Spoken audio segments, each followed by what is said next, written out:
We back. We back in sixth place. We back in the win column. We back. It's Big Fan Breezy with the Brooklyn Nets vlog. Thank y'all for tuning in. We got the win. Back in sixth place. It feels good. Shout to Big Tone. I was over there. They was talking about the raps in the first half and this and that. Shout to Big Tone Sports Talk.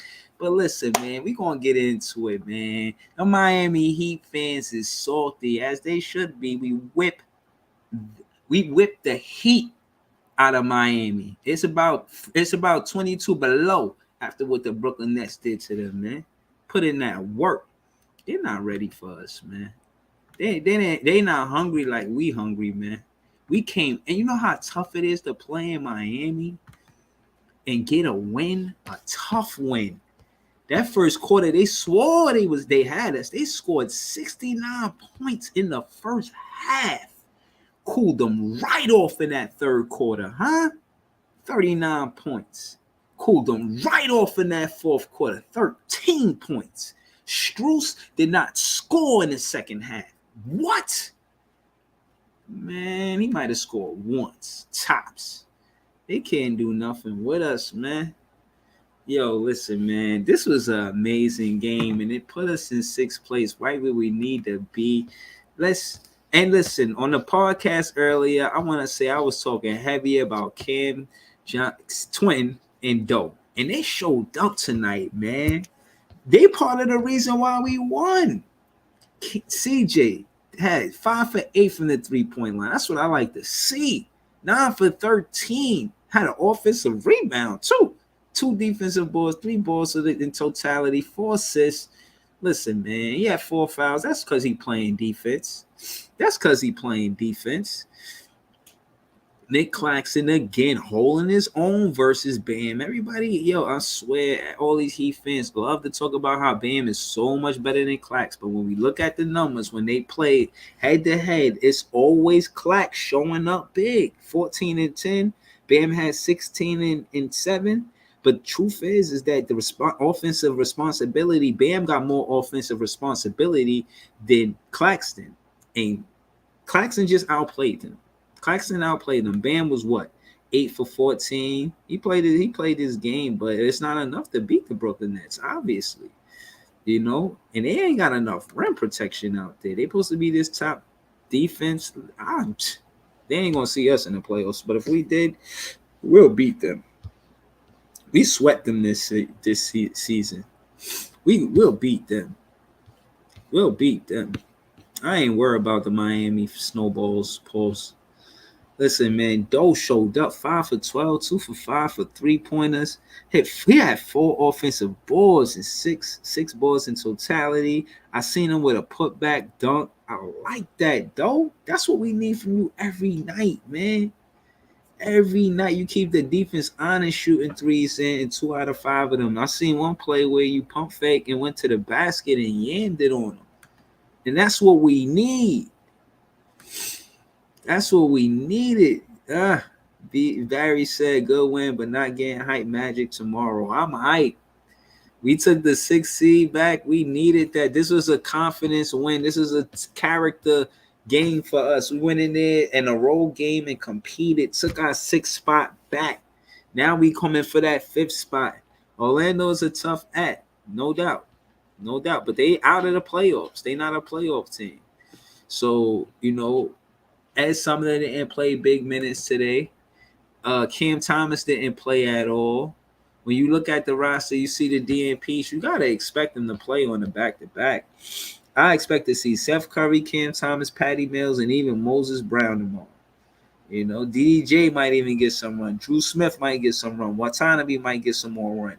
Day'Ron Sharpe, he had 13 minutes tonight. I think he gets more run tomorrow. Ed Sumner, he played 14 minutes. He'll get more run tomorrow. Joe Harris, he played 15 minutes.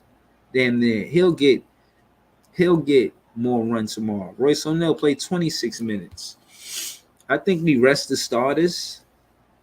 Cam Johnson CJ played 25 minutes, so you could play him tomorrow. Doe played 24 minutes. You could play him tomorrow. You might want to rest Bridges and Clax, but Bridges never take a rest. So I expect him to play, and I expect Spence, Bridges, and Clax to play less minutes tomorrow. You wanna manage them. You don't want them overplaying, getting overdoing it, getting overworked.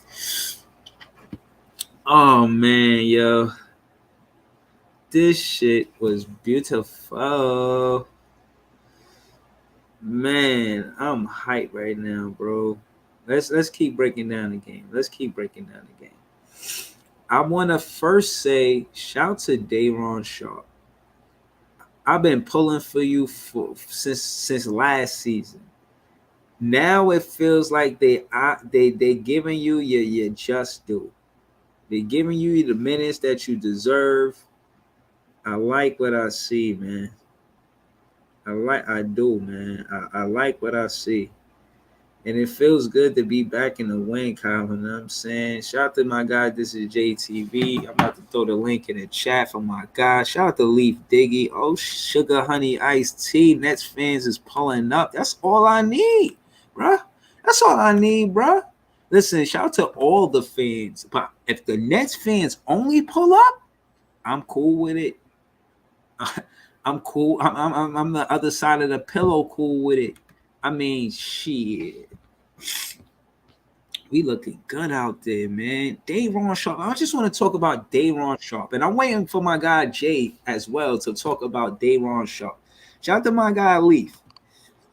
BK Fan Bam, man. What yeah, we here. Yo, Leaf, always until everybody know, keep throwing your link in the chat, your page in the chat. Right. Yeah, definitely. Jay, BK Fan, man, what's man? I watched the game tonight. It honestly the best half of basketball that we played since we got this group. Yeah, man. Talk heavy, bro. Like, it might be the best half of basketball we played all season, no cap. Probably. Yo, bro, bro, we held them to 18 points in the third and 13 points in the fourth. Mm-hmm. When we did that? I don't remember. Nah, this is the best. This was the best. I think this might be the best. We do got a back-to-back. I ain't gonna get too crazy about it, man, because we do got Orlando tomorrow. But I like what I've seen in terms of energy today, bro. Like I like in the second half. Ed Sumner got minutes, man. Talk about it. How many times we brought up Ed Sumner up in here? Jay, I know Dayron Sharp is the homie. Yeah. He was in the game, bro, doing his thing. We play with a lot of energy. Nah, he was a lot of effort on the defensive end, bro. Like not just doing his thing. He was in there dominating the boards. Definitely, by far. Getting deflections, all type of stuff. Yes. Definitely, bro. We played like we went a good 9-man strong tonight. I'm not. Yeah. Hold on, Leaf. Leaf.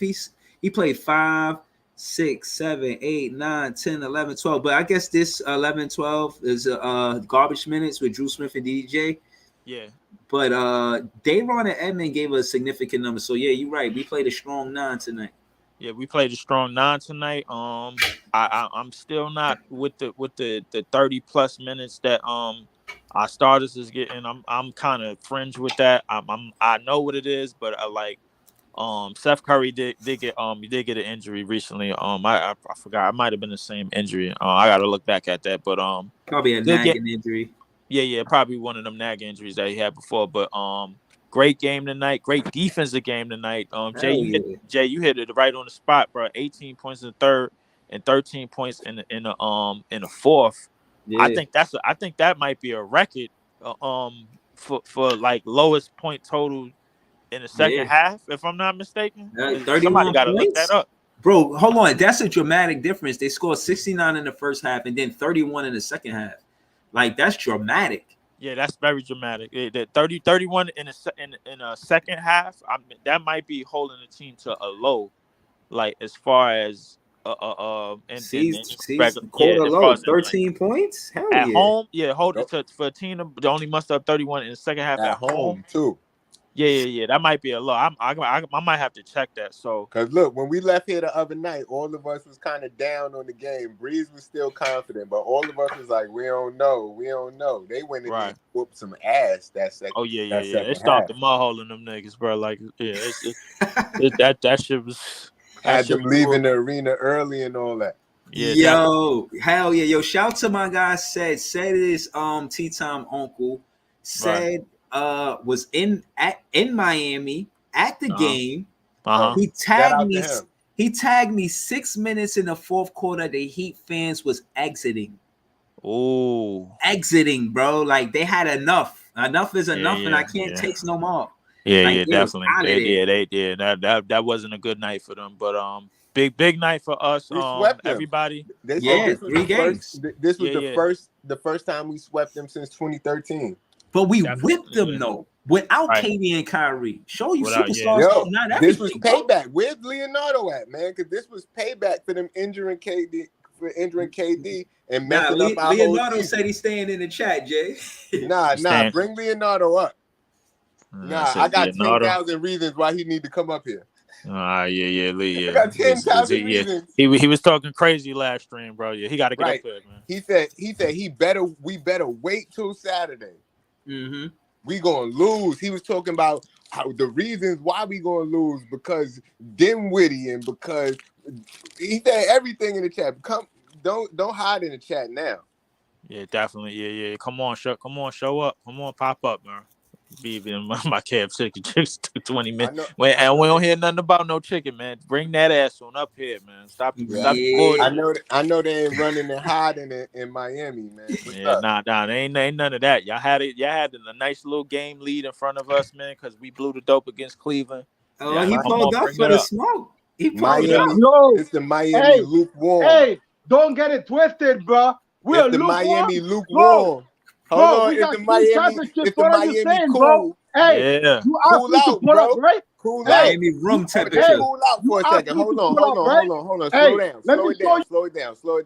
Hold on, let them. It's too much yelling over each other, man. I was trying to tell them to slow it down. Right. If y'all going to debate, go ahead and debate, but we gotta hear each other first. Yeah. Tell them to slow it down. We want to hear them.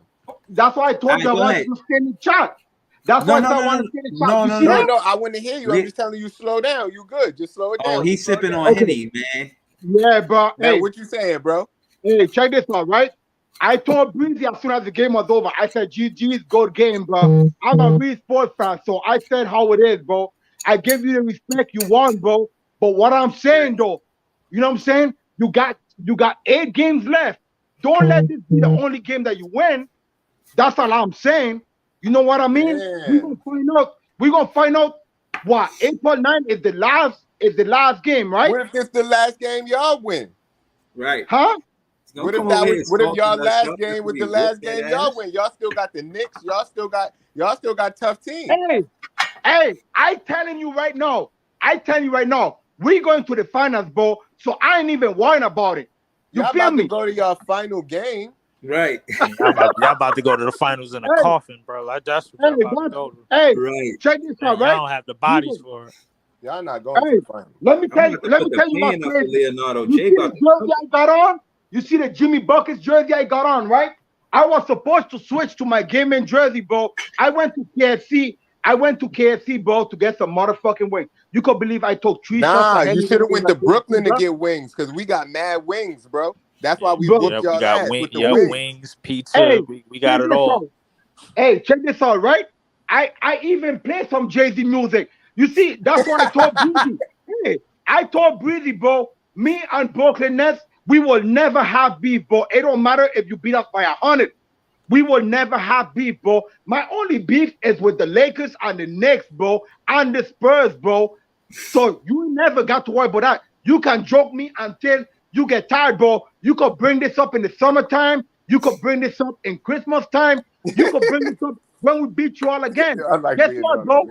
I told Breezy there will never be no beef with me and Brooklyn, bro. Let me tell you why.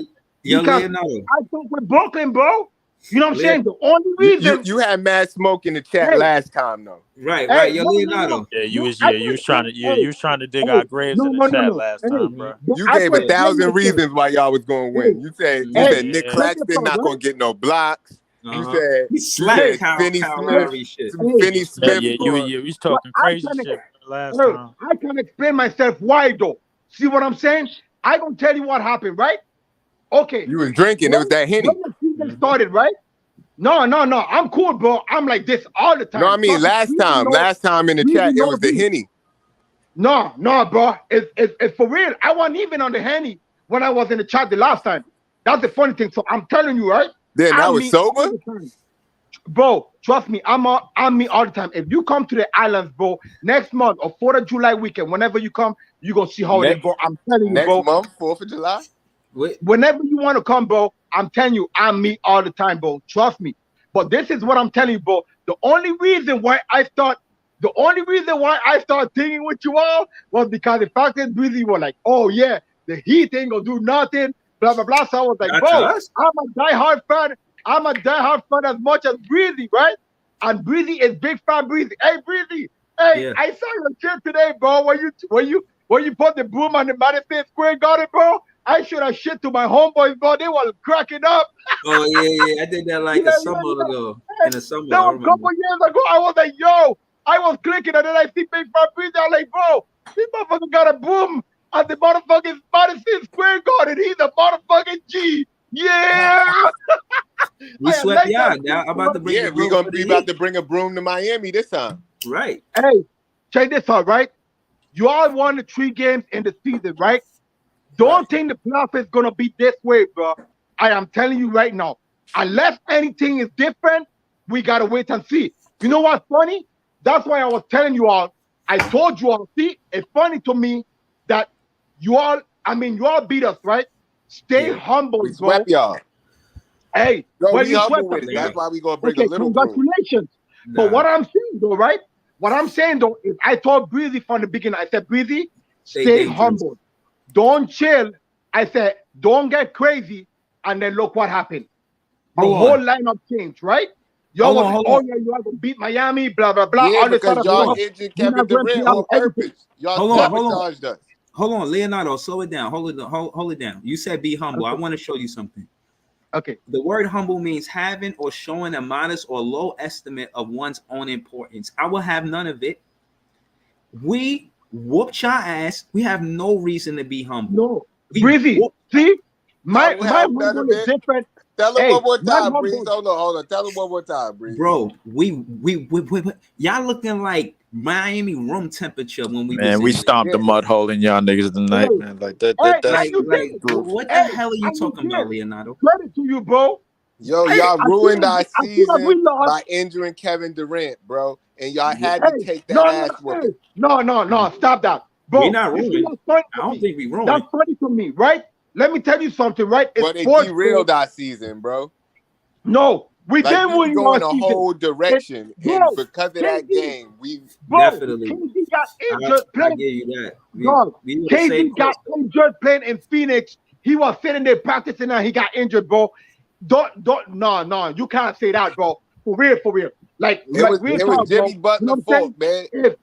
If Jimmy had did it, like trust me, Jimmy will come out and say, bro, Jimmy's a real G. You know what I'm saying? So I can't let you keep saying that, bro. Because Man, to he's me, a veteran, that's man. some He's supposed to be bullshit. aware of his body, man. He know he's doing something dangerous out there, man. It wasn't no No, super duper bro, play that he bro, was come on, reacting man. to. Let me tell you. And I You ain't know even gonna what lie, I'm saying? KD was standing there like a deer in headlights too, but that's his MO. Hey, but let me Yo. tell you what's funny. You know what's funny? You know what's funny? That John Crowley said for the Heat? He said the last time KD played, it's crazy how they got rid of him from Brooklyn. That's what John Crowley said for the Heat. So that showed you that it just happens in the league, bro. It's unfortunate, but it happens. Hold on. Let me cook. If you were fucked up, I would have told you it would have been fucked up. All right, hold on. Let me cook. First and Yeah, foremost, go ahead, BB. Go for it, brother. Go for I it. want to say Jimmy Butler scoring 18 points in a game where his playoff or play-in ain't enough to beat the Brooklyn Nets. It sure I'm not ain't. being humble. Fuck that humble. Fuck that humble. I ain't I being ain't humble eating that neither. shit. because I already know what we're capable of. Hold on. Hold on. Slow it down, bro. When it come down to the matchup between Nick Claxton and Bam Adebayo, I give it to Nick Claxton. Nick Claxton had 14 and 10. Bam Adebayo had 16 and 7. Now, my point is that Bam is supposed to carry way more of an offensive responsibility than Nick Claxton. Nick Claxton is not even our number one guy, but he matches what your number two guy is. Your number three. Hold on. The three scorers. I gotta stop you right there. I gotta stop you right there. You gotta let him cook, man. You gotta let Breezy cook, man. Bro, no. When he's saying something wrong, I got to let him know. Go ahead, Leonardo. I want to do this. Go ahead, do it. Okay, you got to understand this. No. If you're wrong, I'm gonna let you know where you're wrong at. I let you cook. You do your thing. You deserve your respect. You won. But what I'm saying though, if you got to think about it, Nick Claxton is a center. Bam is really not a center. You see what I'm saying? We don't got a center. None of that right now, man. And that's not even true because all year everybody just been saying Nick not a traditional center. He's not a real center. All year, that's what people been saying. Okay, they've been saying that for a lot this year, actually, and they've been proving wrong. Leonardo never said that. So it don't matter what nobody says. I don't give a shit what nobody says. All right, yo, look. All right, peep game, Leonardo. All right, peep game. We gonna break the game down, Brody. So first and foremost, do your thing. First and foremost, the first quarter we stayed with y'all. We kept it a single-digit game. Y'all came out. Y'all hit us with everything with the kitchen sink. You motherfuckers could not miss. Strus was on fire. Right, he didn't miss until that. I ain't gonna lie, Strus. But not to cut you off, Breeze. But go ahead, talk your shit. When Strus, I ain't gonna lie, Strus got hot in that first half, and then that game remained like within striking distance for us. That was the telltale sign that I knew we was gonna take off because they three top players, it wasn't really doing too much enough, and Bam was neutralized. Jimmy was like mid, and Tyler Hero lacked I don't know, basically DNP on the court, like basically a walking DNP. So like everything was basically set. This table was really set. All we had to do was make the right subs and the right adjustments, and we made that tonight, man. We went with speed tonight because once we put something in the game, and then that third quarter, man, that changed everything. Right, but that's what I'm saying. I started with the first quarter because that's the first half. Right, that's what I'm saying. The first half they did everything they could, and I knew they would. They had 3 days off, bro. The last time we played Cleveland on Thursday. They didn't play since like fucking Tuesday or some shit. So I knew they were going to do that, and they did exactly what I thought they was going to do. They had no idea we would come out in that third quarter and score 39 points, bro. That's a lot of fucking points for any team to score. That was a biggest margin in our season. Bro, 39 points to y'all 18. Y'all couldn't. Y'all had everything y'all had. Y'all, it was over with. And this is what I'm saying about playoffs. You play the same team 4 times in a row. Y'all play good basketball for 24 minutes. We play good basketball for 48 minutes, bro. Like we could have. Listen. Listen. I'm confident playing Orlando Magic next tomorrow, man. If we're going to play like this, I just think off of the adrenaline, the pure adrenaline of winning this game and how we won this game, I think we win tomorrow night's game. I don't know how confident I am either. Hey, Breezy, you see how diehard of a fan I am? Look at this cup. You see this? Yeah. It's a Miami cup, bro. All right. I could show you shower curtain, bat rug, everything. Yo, I know. I respect that. You show up where y'all lose. You know what I'm saying? Some people don't show up where the loss happens. You know what I mean? Well, what you trying to say? You a big fan? I can show you some Brooklyn Nets shit too. Hold up. Hey, no. I'm not saying that you don't got nothing, bro. I'm just letting you know. Nah. Leonardo definitely a big fan. I give it to you, Leonardo. You somebody that is a big fan, regardless of win or loss. You rep your team. I give you that. But y'all got that ass whooped tonight by 29. The biggest lead we had was 32.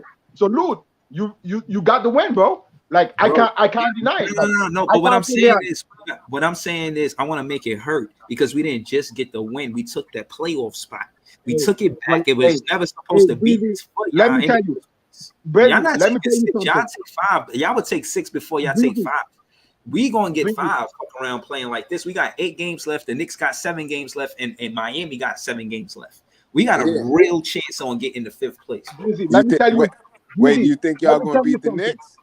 Breezy, let me tell you something. You see this? Hold on. Jay actually started. It's still in the bag. You see this? Bro, Y'all until next we game don't is lose the in the Knicks, I playoff, think. And Yo, until we hold don't on. lose in the playoff, Hold on, I don't think it's anything like that. Leonardo, you think y'all beat the Knicks? Huh? The Knicks, y'all I play the will Knicks. let you know. You think y'all I win will that let game? you know. I will let you know after we play Toronto. I gonna let you know. oh, y'all I play will let you Toronto, know then after the we play Knicks? Toronto. You know what I'm saying? Because Okay. you know one thing with me, Breezy, the way the world is going right now is crazy. I tell you right now, the world is super crazy. So you never know what to expect 2 to 3 days from now. You see what I'm saying? So, I expect tomorrow to do the same thing to Orlando Magic that we did to the Heat. I expect us to win. I expect us to go in there off the adrenaline. And again, I'm saying it like that because I just wanted you to stay on topic, bro. Listen, we whooped that ass that second half, and y'all only scored 31 points. And I want you to know we stifled y'all because y'all can't beat us with 3-pointers the entire game. Y'all have no interior game. Y'all game gets simple. And again, if Strus is going to do that the whole game, then maybe y'all win. But nah, he's not like that. He not, yeah, exactly. Like he not built that way. And again, I want to say shout to my guy Doe, because what I will say is Doe play better defense when he's hitting his shots. Hold up though. Did you see Doe go to the rim and catch that I seen dunk? Doe go to the basket. I seen that. I seen that. Now, if he start doing more of that and hitting them shots, I see what people was talking about now. Because he was hitting them shots and he was doing that. He do more of that and hit them shots. All them bricks, I'll take them bricks. Just like I was saying with Royce O'Neal, man. He shoots some bricks, but he makes some big shots when we need them, man. So I like Royce could shoot. Hey, you know Philly lost by 20, right? Philly losing by 20, 122 to 101 to Phoenix. Who? Philly. 122 to 121? No, 122 to 101. Look, that's trash. That's why I be saying all these teams, you see it? they're not built like I want you to game. You see it? You see it? I hear you. Yeah, look. See? But with they in third. That shit too far to reach, man. We only got 8 games left. We will have 48 wins. They got 111 left. Ain't that who we play? You see it? We play Phoenix the last game of the season. I'm sorry, we play Philly the last game of the season. No, I'm just saying if we in third place, if we in 6th place and they in 3rd place, if we stay like that, ain't that who we play? Well, yeah. If we stay in 6, I'm not sure we stay in 6 though, Jay. What you think? You think what you think? Yeah, you said I have no idea, bro. I keep saying we could go up or down depending on the night, bro. I think tonight changes things for the Brooklyn Nets. I think the worst happened, and I think that's what fans, won't say. I'll say it though. I don't give a fuck. The worst happened already, and my thing is with the Nets fans, it can't get no worse than what already happened. We had a 5-game. Hold on. We had a 5-game losing streak last season. We got swept in the first round. I think we need to just go all out. Dinwiddie got something to prove. We're not trying to lose. I believe in us as a team. I believe that we're going to get 5th seed. I don't think we get 4th seed. I think 4th seed out of reach, but I do think we play well enough to get that 5th seed. I do. So, Breezy, who you think your matchup gonna be with Cleveland, or you think you're gonna play Philly? I think it. I don't know. We played Philly the last game, but I do think we get 5th seed. I think. Oh, you probably could play the Bucks. I think the Knicks won 5th seed, but they're not gonna. I don't know what the fucking Knicks gonna do, to keep it real with you. You know what I'm saying? I know we don't play them. We tied this series with them, and they in our division. Our division record looking kind of good. You know what I mean? Could be better, but it looked kind of like Miami. Yo, they said versus Miami division, we 13 out of 14. And one loss we got was to Atlanta in that game where Trae Young hit that pump fake shit on Macau. Yeah, that's the man, don't remind me about that bullshit. He ain't had no business. I'm saying, well, take this with you too. We 13 and 14 in that division. You feel what I'm saying? But in our division, we 7-8. So when you look at our division, like who? Let me see. I'm trying to see who got the best record in. All right, so this is the Atlantic Division. Y'all see it, right?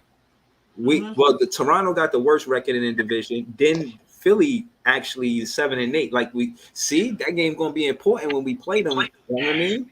We need to win. The Knicks, they 8-8. So I don't know if they got any division games.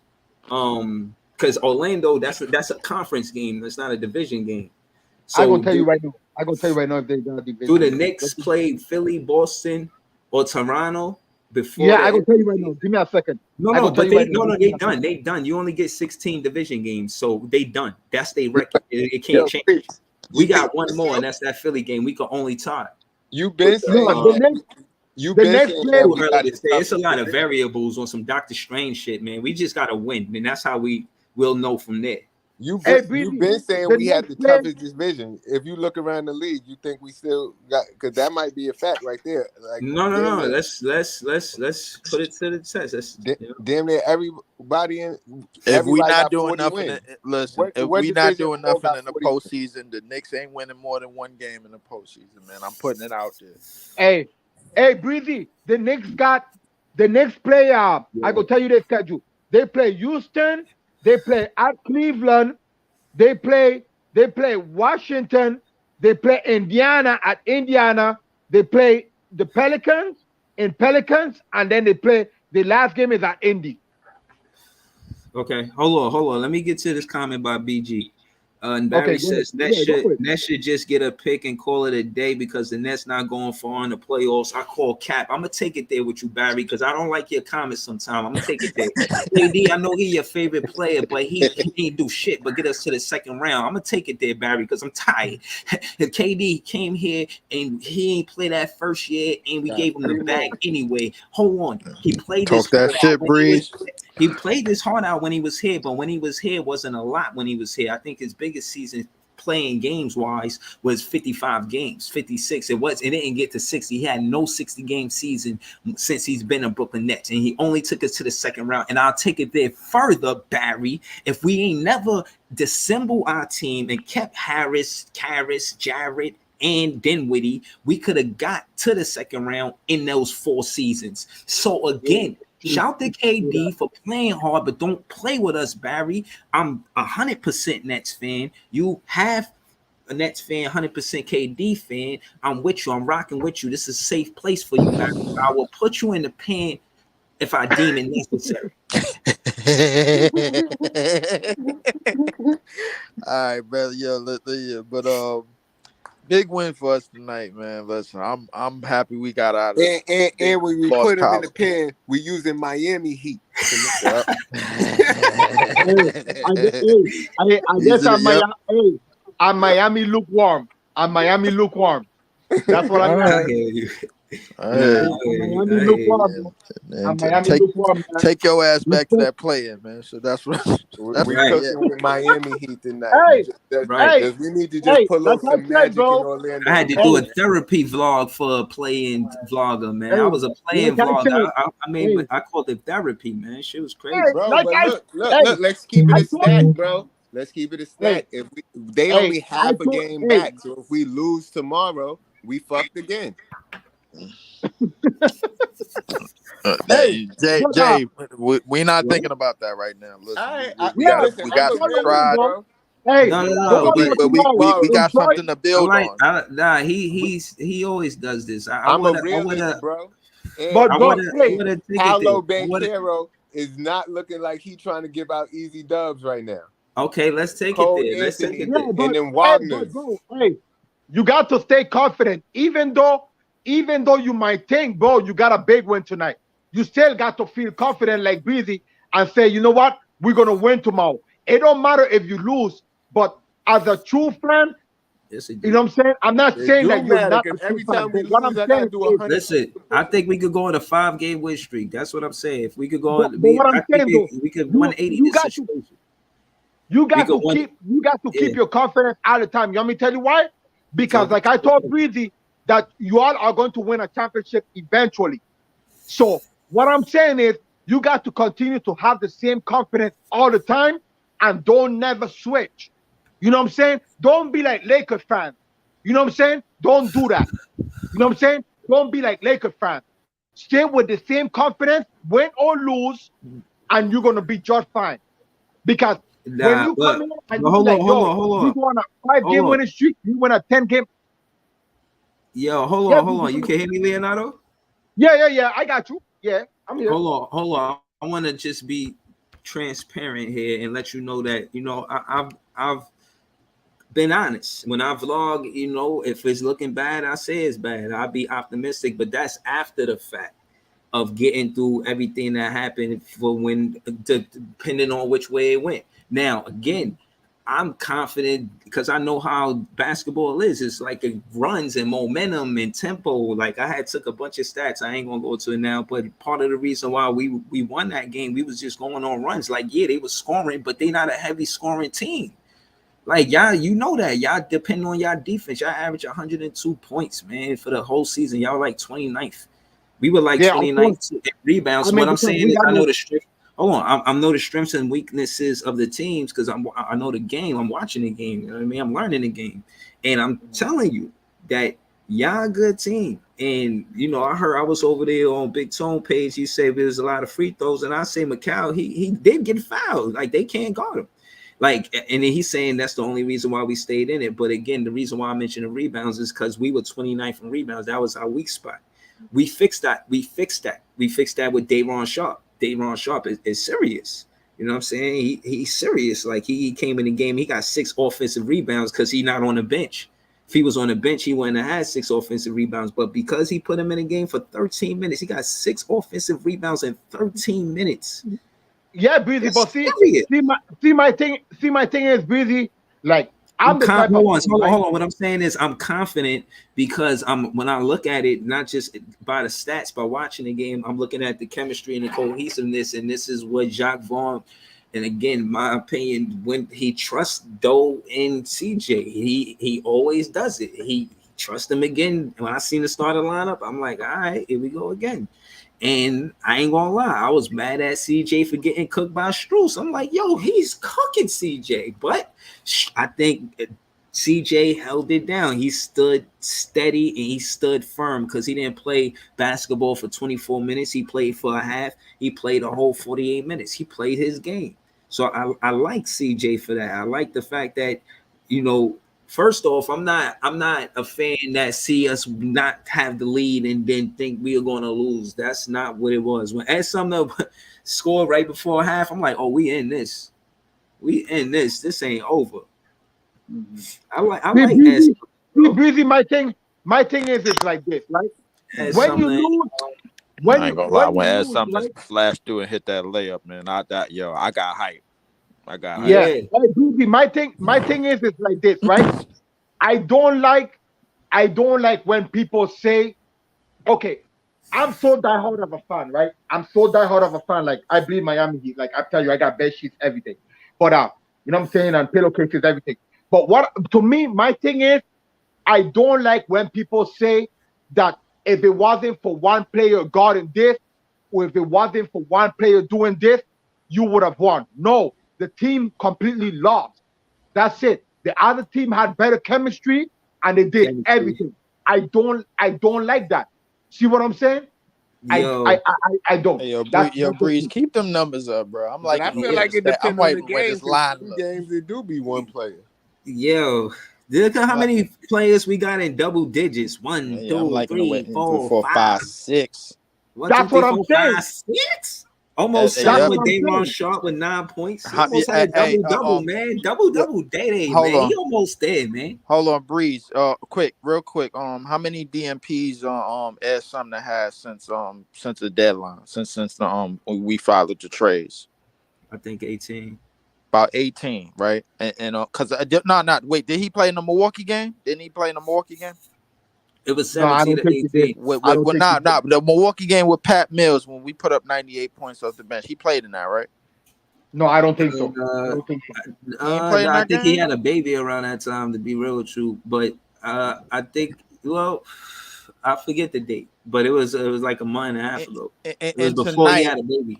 I know that. And tonight, being our leading scorer off the bench after all of that time, yo, I'm telling you right now, bro. This team could run mid. Lowest 10. I keep saying it. It's I'm like a broken record when I come in here. Yo, I keep saying it. Yo, we could run 10 deep easy. I don't know if Jacques Vaughn is some genius and he just was saving as something so other teams won't be ready for him in the playoffs. Like, I mean, was this like just part of? I don't know. Well, no. Part of it was that the fact that Seth was out. I ain't gonna lie, because Patty Mills was still in street clothes. But after this, you gotta give him minutes. He put productivity wise, you gotta give him minutes. Not just productivity wise, but the way the speed of the game, the speed of how we run it changed. Yo, what up, John? The pacing. The pace, how we run changed when he came in the game.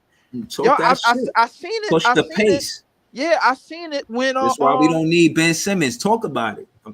I seen it. Nah. The Ben Simmons thing, that's kind of. We don't need him this season. I'm telling you, because I'm not listen. Nah. The Ben Simmons thing is tit for tat. It is what it is. I ain't gonna go into that. He it's over. No. What I'm saying, but getting back to the Ed Sumner part, right? He pushed the pace like a Ben Simmons would. That's why I mentioned. Yeah, exactly. Not just that. He pushed the pace and he's on the attack. Every single time. Yeah, and he's fast. Yo, hold on. Let me just say this. I want to hear it go and leave. I want to hear what you say. Hold on, Leonardo. I just want to say. Hold on. Let Leo let him get his thing over. Go ahead, Lee. Oh no, he said he want to jump in the chat. I'm gonna jump in the chat because I'm gonna play some music and you know what I'm saying, I'm drinking on my Henny, so I was like, yo, let me just get in the chat. Yeah, and y'all do your conversation, man. I'm gonna be in the chat though. I appreciate you. Great combo, boys. Good job. Yeah, man. All right. Yes, Yeah, hold on. I got you, Leaf. I just want to say this. Yeah, go ahead. When he scored that going into the half, it was 4 seconds on the clock. Right. So I'm just saying, we talking about pushing pace. He getting he's fast. He I think, and he's the fastest person on our team. And I said, and we keep saying it every week, man. Jay put the bug out there. Yo, who our best rebound day wrong? Who our most speedy player on our team? Ed Sumner. Who our best passer? Ben Simmons. Whether we like to admit it or not, but you know what I'm saying.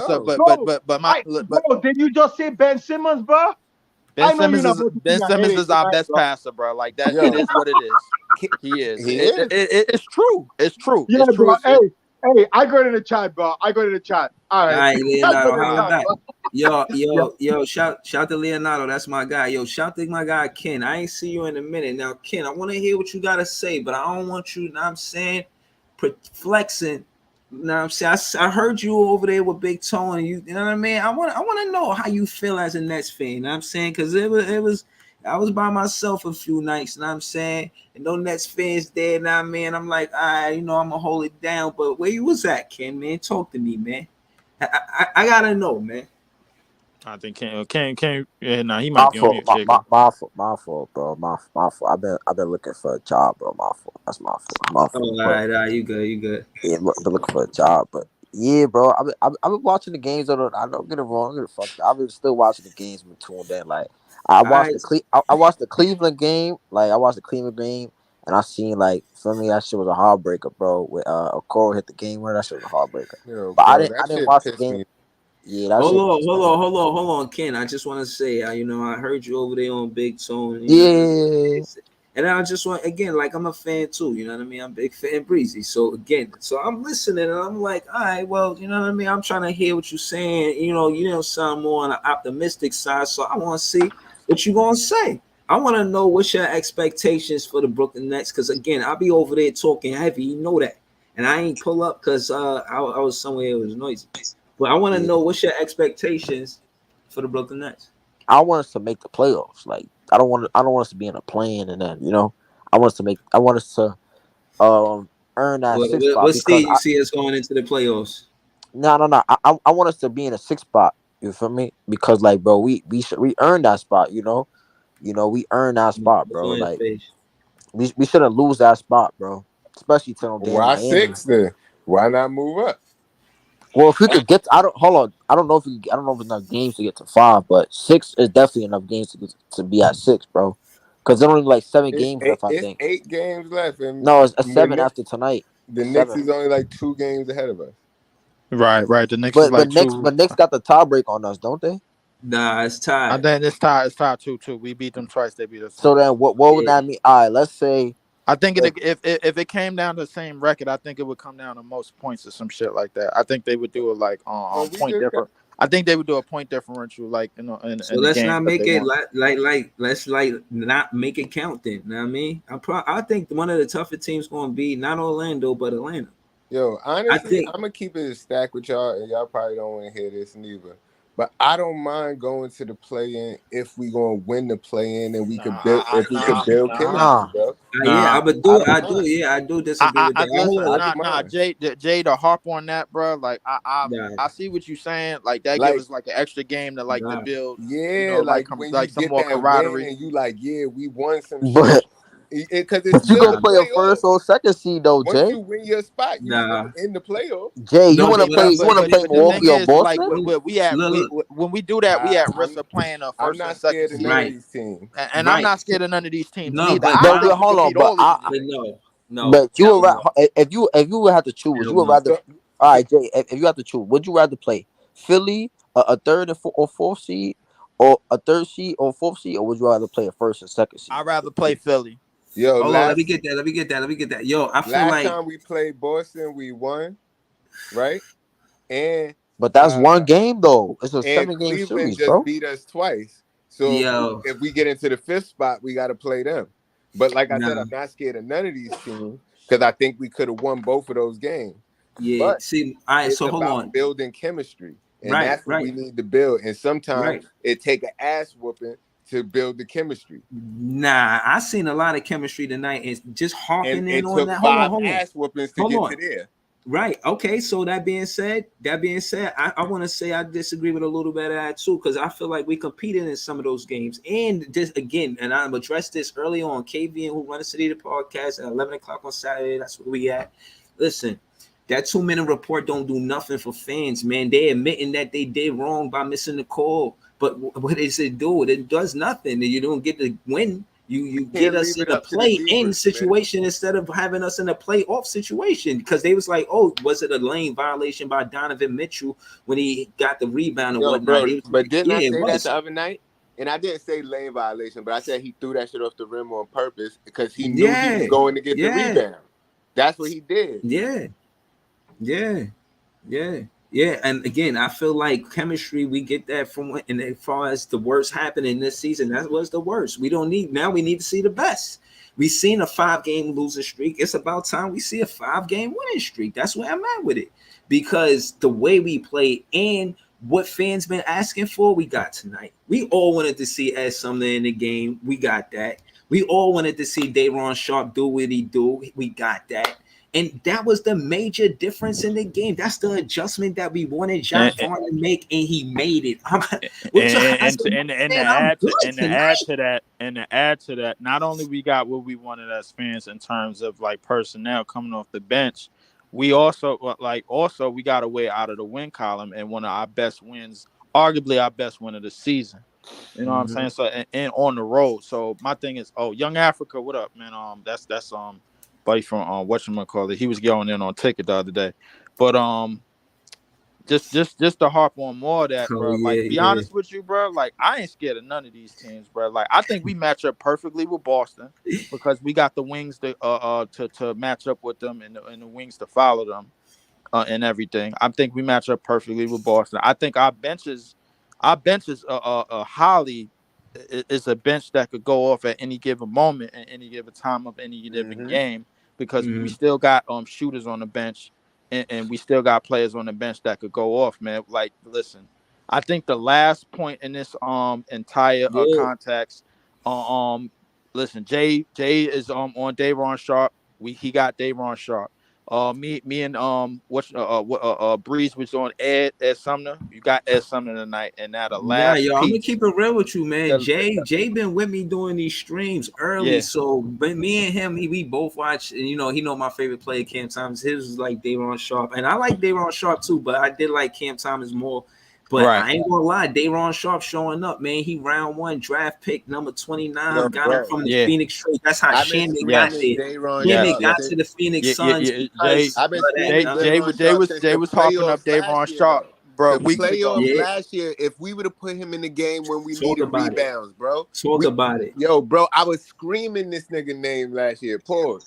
Like the fuck? Like I want to ask y'all a question though. But not to cut y'all. But hold on. Since we here, Jay, just talk about how Day'Ron Sharpe impact the game. You know what I'm saying? As a fan, what you seen, and I'm pulling up his numbers right here. You feel me? Yo, bro, the boy is a beast on the boards. He gets back on defense a lot better now than he used to. Know what I mean? He's altering shots, blocking shots. He's getting offensive rebounds to make sure we get extra opportunities. Hold on, let's just stay there real quick. Let's stay there real quick. I just want to rebound sometimes. Yeah, let's stay there real quick. I'm gonna just the numbers. I'm gonna just name them. You know what I mean? This is what they offensive rebounds game by game: 6, then 1, then 9, then 2, then 3, then 2, then 1, then 2, then 3, then 1, then 3. Then every time he come off the bench, he get a fucking offensive rebound. That's basically what I'm trying to say. But look.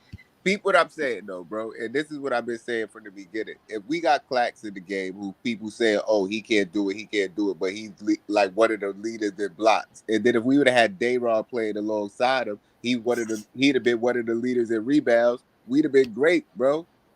Yeah. And listen, but another point another point I need to make, bro. Like with Day'Ron Sharpe and Ed Sumner being our leading scorer off our biggest win off the bench tonight, it's only one more piece left of this puzzle, and y'all all know what it is, and that's Cam Thomas being in the game with all of them. Because when he's in the game with them, but we all know when he's in the game with the Day'Ron Sharpe and with Ed Sumner, they all know how to play together. Right. All three of them know what they doing together, and all three of them got the chemistry that they had together, man. Like you put them three out there with the second unit, man. Like to me, in my personal opinion, now you got options, man. To me, like our bench, bro, like could really blow games wide open. It's curtains. So heavy. I think we need to be playing 10, 11, 12 players depending on the night.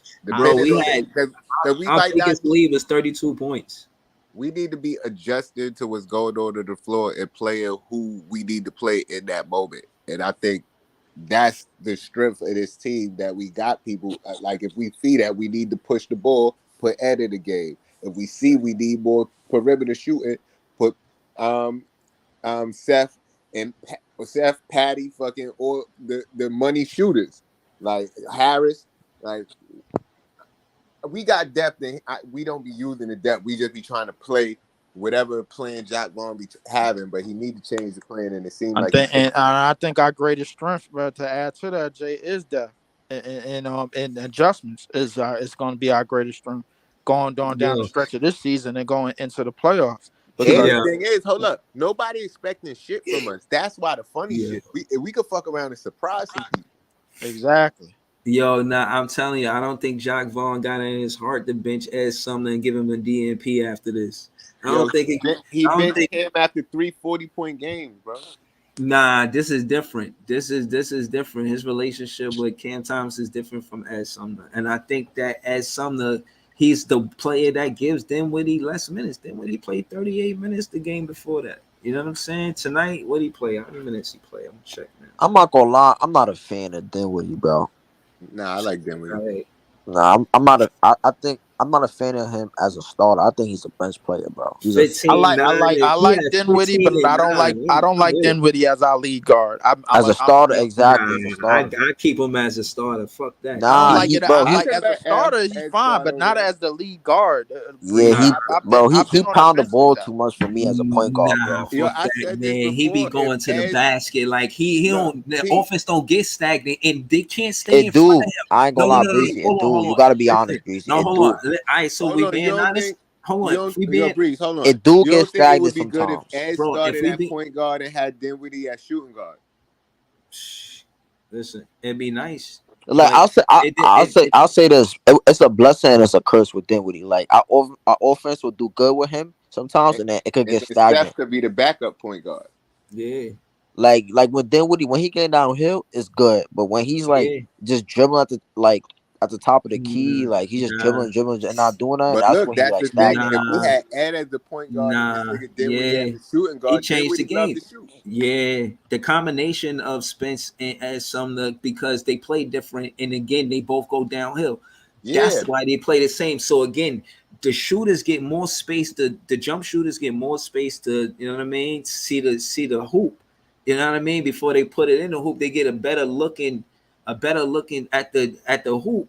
And I think that's because Spence and Sumner play downhill. Yeah. You know, they don't keep the offense stagnant. I give them credit, man. Yo, we winning because of assists. I was watching the first quarter last game. It was like, yo, you know, the Nets, their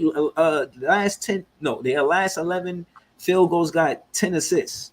We got so many balling, bro. Like, I don't know what else you want from a point guard, man. He had 9 assists, 15 points. That's solid. I'm rocking. I think him playmaking, man. Breezy, that's just his game. He just we had 30 assists, man. Well, hold on. We had 30 assists. What the fuck? What? No, I'm not taking no slander at Dinwiddie. Y'all don't like his sneakers, whatever. Yo, it's fine. I'm saying that's good basketball from a point guard. Like, we had Kyrie Irving. This is solid. You could contrast what he doing to Kyrie Irving. We winning games now, man. I mean, we won one game. I'm just talking heavy. Y'all seen that layup Kyrie did? That up and under? I'm confident though, man. Yo, we not talking about that guy right now. They not even the playing, bro. That shit aside. They not even the playing, bro. Yo, I don't really care what they doing, but I just seen this nigga Kyrie. Nah, I ain't gonna lie. That shit was fire. That layup was fucking retarded. I'm like, yo, bro, how does he do this shit? He didn't do that shit with us though. Yes, he did. No, I'm talking about like full court coming down, like some shit like that. Like, nah. Yo, Kyrie was doing shit that he ain't never did with us. I ain't never see Kyrie get a putback dunk like that before. Oh, nah, that's a fact though. Yeah, like Kyrie was doing amazing shit, bro. In that word, that 60-point game, I ain't go. But fuck that. Hey, well, look, young Africa said, bro, Dinwiddie the best playmaker on the team. Yeah. Hell no. Well, hold on. That's true. That's true. That's true. But the best passer, the best passer is Simmons, but the best playmaker is Dinwiddie. Fuck Simmons, man. Simmons is definitely a better playmaker than him. And he's not playing, so he don't count right now. But this nigga Dinwiddie is not the best. I put, damn, who would be better than him? Yo, respectfully, I don't want to talk about Ben Simmons until he in a Brooklyn Nets jersey, bro. Wait, you know he ruled out for the season, right? Yeah. Yo, what I think we gonna do him? I think we gonna keep him. I think we gonna. I think we should do the amnesty clause. That's what they're gonna find a way to get rid of him with some picks. I think we should get rid of him and Cam Thomas, bro. Damn, why y'all say it like that, man? Damn, who said that? Who said Cam? Yo, y'all see this? The amnesty clause, the NBA amnesty clause provided franchises a means of escaping a contractual obligation to a player whose performance falls far short of the extremely large salary they initially agreed to pay him. Yo, he's stealing our money, bro. He's stealing our money. Man, we're getting robbed. Man. This is Jay. Tell Ben Simmons we want our money back, bro. He's stealing it, bro. He's literally on the bench. Bro. Back hurt, man. Bro. The Nets is making up so many injuries for this guy, bro. They said his back, they said his ankles, they said his neck. Like, come on, bro. You ever had a back injury, man? Them shits is crazy, man. You ever had a pinched nerve in your back? Come on, Jay. Me and you both know. Like, come on. Me and you both know that shit. It's no back injury there, bro. Nigga could have a pinched nerve, bro. And if he just getting paid to sit on the bench and cheerlead, bro. No. I'm just saying that back injury is legitimate, bro. Like it's just the other shit. Bro, I ain't gonna lie. I don't believe that shit, bro. I think Brooklyn Nets saying he injured, so they, you feel me? So they don't get fined for just holding him out. But look, it don't matter. This the facts. Look, the amnesty clause provided franchise a means of escaping a contractual obligation. That's Ben Simmons escaping it. That's it. Ain't nothing else to talk about. They do this. We could use that to get somebody to help us win a championship. That's not gonna happen, though. Like, bro, even when the dude was playing, he never looked like he wanted to play, bro. Look at the last time when's the last time they ever did this? That shit crazy, man. We need to get this guy out of here. I don't, bro. That shit light work, man. I'm telling you. I think Dinwiddie is the point guard we need for us to win, man. He should have never left. Shout out to Leonardo. He said, he talking to Young Africa. He said Dinwiddie should have never left the Nets, and I've been saying that. He said I hope, man. Yeah, he said I hope some that don't leave Nets and be there for life, like UD, like Udonis had. Yo, another thing too. That's another thing with my problem with the Nets. Like, bro, when a player do good, am I tripping? When a player do good, we don't reward them for doing good. Yo, Breezy, when a player do good for Brooklyn Nets, why don't we reward them by keeping them and giving them their money? Why we always gotta fight them if they doing good? Like, we always gotta fight them with the contract negotiation and stuff like that, instead of like just rewarding them, giving them their money. Why we can never just keep players? We keep trading and try to get an upgrade when stuff is working for us, instead of like keeping what's working. That's my problem with us. But I think have Bruce Brown and Drummond. Exactly. And then we try to look for upgrade for Bruce Brown. We never got the replacement for Bruce Brown or Jeff Green. We never got the replacement.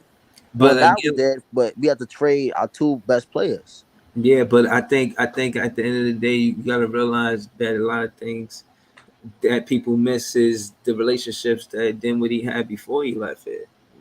It's like unbelievable that we can even get him back on the team. I think the worst happened to the Brooklyn Nets, and this is the restart from what it would have been, or close to what Dinwiddie would have had. This was going to be Dinwiddie's team. Now it's supposed to be Mikal Bridges' team, but Dinwiddie is definitely the point guard. I'm not jacking that he's not the point guard for this team. I'm not. I'm 100 with that. I'm staying with Dinwiddie, the point guard of this team, man. Facts. I'm rocking like that. And I got Ed Sumner coming off of the bench. And we don't need Dinwiddie overexerting himself playing wild minutes. We need Dinwiddie focus, you know what I'm saying, playing his best, because tonight he played 35 minutes. He played 35 minutes, so they keep him out there. He don't trust Cam Thomas. Once he trusts Cam Thomas, I think this team will be complete. And I'll be honest, a large part of that is because of Day'Ron Sharpe and how he helps us on the rebounds. Facts. Day'Ron Sharpe is more important than Cam Thomas for the Brooklyn Nets. I'm gonna keep it real. I Cam Thomas, he's one of my favorite players, but Day'Ron Sharpe is one of the most important pieces off that bench, man. Who y'all think the best bench player coming off the bench? Royce O'Neal? Royce O'Neal be showing up, man. I ain't gonna front. He the most between Royce and Seth, probably between those two. Nah, it ain't Seth, man. Nah, Seth be cooking low key. We be sleeping on Seth. He do. Nah, but I just think I like Ed Sumner more than Seth. But Sumner don't get no burn like that no more though. No, I'm just saying if he start getting minutes, I wouldn't be mad. Who you trust off the bench? Yeah, but Day'Ron Sharpe, I think because he grabbed the offensive rebounds, he make us a better team, man. Yo, you know who he remind me of? He remind me of like a little bit taller and a little bit more athletic Kevon Looney, bro. Like he an undersized big who like pretty like bulky, who could play that 5 spot and like get offensive rebounds and defend other 5s. And he's undersized. He remind me a little bit of Kevon Looney. He's just way more athletic.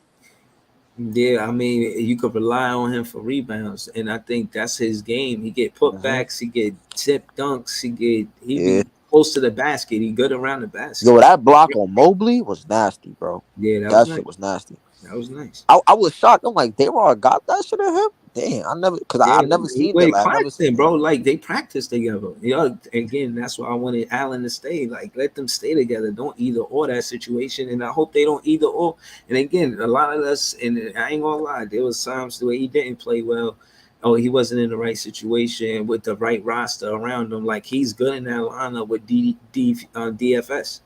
And CJ, they big, you know what I'm saying? And like, I think he's better in around the rim or in around the paint, but not the perimeter. He's not a perimeter defender, but he's more of a paint defender. A drop coverage, he's good at the drop. He'll challenge the shot. He'll challenge you know what I mean? You doing that, and he'll also get the rebound. You know what I mean? And that's what he got to work on. And let's say he get that perimeter defense up where like he's not a liability on perimeter. Like you could put him on like certain people, put him on like wings and stuff like that. Not a liability. I think that would be him taking the next step defensively, bro. And he'll be one of the best defensive centers in the league if you could just work on that perimeter defense, bro. Cause he got the drop coverage. He could defend. He's a decent help defender. You know, he's a decent post defender. He don't get bullied. You know, he's a decent rebounder. You just got to work on that feet on the perimeter, sliding those puppies. But other than that, he good. You know, as offensive game, I feel like he need a little bit more like control. Like sometimes he be like out of control. We'll give him like Spence will give him like a pass and like he'll be off balance and like losing his balance, stuff like that. Like he need work on his balance and footwork in the post. That's it on offense. But other than that, he a good young player, bro. He's a good young player. Yeah. Yeah, nah, I mean, shit. I think I said it all, man. I think at the end of the day, I have nothing to complain about. I have absolutely no rants. I mean, I ain't mad at nothing. Like, everything that I asked this coach to do, he did it. Like, you know, it's incredible, man. It's incredible. I'm still, I don't trust this front. Besides play Cam Thomas. Okay, so hold on. Why you don't trust him? Talk to me. Because I feel like Joe Tsai, he like, let's say we build it back up, right? I feel like they gonna, I don't know, are they gonna make the build it back up? What we building right now? What you talking about? Yeah, I know, but I'm like saying because I think we could get back to championship level, right? And I'm saying like once we get there, are they gonna make these same mistakes they made these years where we had, you know, the big three, you know? Are they gonna make the same mistakes where like, you know, they let the players rule and then bro. They, like nah. You know what I mean? Like nah, and then I don't think so, bro. They try to take it back and it's too late and it just mess up everything. Like I want to know, did they learn from their mistakes or are they gonna make the same mistakes? Yeah, bro? All right. So that's my question. Right. All right. So you know how I add to that is, I think getting Dinwiddie back was bringing back that culture that you know what I mean, that we were winning with. That's how the Brooklyn Nets got good. This was becoming his team. When it was Caris, Dinwiddie, Jared Allen, and Joe Harris, you felt like it was Dinwiddie's team. All of them were getting good season by season, but because he was playing point guard, you know what I'm saying? He was like the general out there. You feel me? So, you know, it was his team, and it looked like it's his team now. You feel what I mean? Nah, it's Markel team now. But that being said, trust me, Dinwiddie is instrumental at his role. You know what I mean? For Mikal to do what he does, he becomes an offensive threat. Like you cannot double Mikal because of Dinwiddie. But who like, you think? They run it in the locker room in there though. Who you? Because I think when you say who team it is, who you think is the voice in the locker room telling niggas, "Yo, this is what we about to do. Come on, y'all, rallying it up." That's Dinwiddie. The leader. I think I don't know. I think the coach has a lot of that pull. You know, he's been an assistant coach there for a long time, so I think he's overall. But when he the coach is not there, like when the coach, players, like remember when you said they had a players only meeting? Who was running the meeting? I think they learning each other, but at the end of the day, they probably do look to. I think they do look to Dinwiddie though. You know, because Dinwiddie got history with being there. You know what I mean? So they just by nature they going. You know what I mean? You're gonna try to see what's up. They're gonna, you know, what's going on. Dinwiddie, I imagine it like that because Dinwiddie was here when Jacque Vaughn was the assistant coach, so you got a relationship with him. You know what I mean? He had a relationship with Joe Harris. He had, I seen Karras and Jarrett. He was playing with them in like, a timeout before the game started. Like, you know what I mean? You could tell they miss each other. You know what I mean? Like it was something, man. We had a Brooklyn Nets had a culture here, man. It was something, man. I can see we still got some of it with Dinwiddie being back, man. That's part of the reason why I'm confident. I don't feel like we just went out and got any player in the trade. I feel like by getting specifically Dinwiddie, we trying to make things right, for real. As a Nets fan, that's how I feel. Word.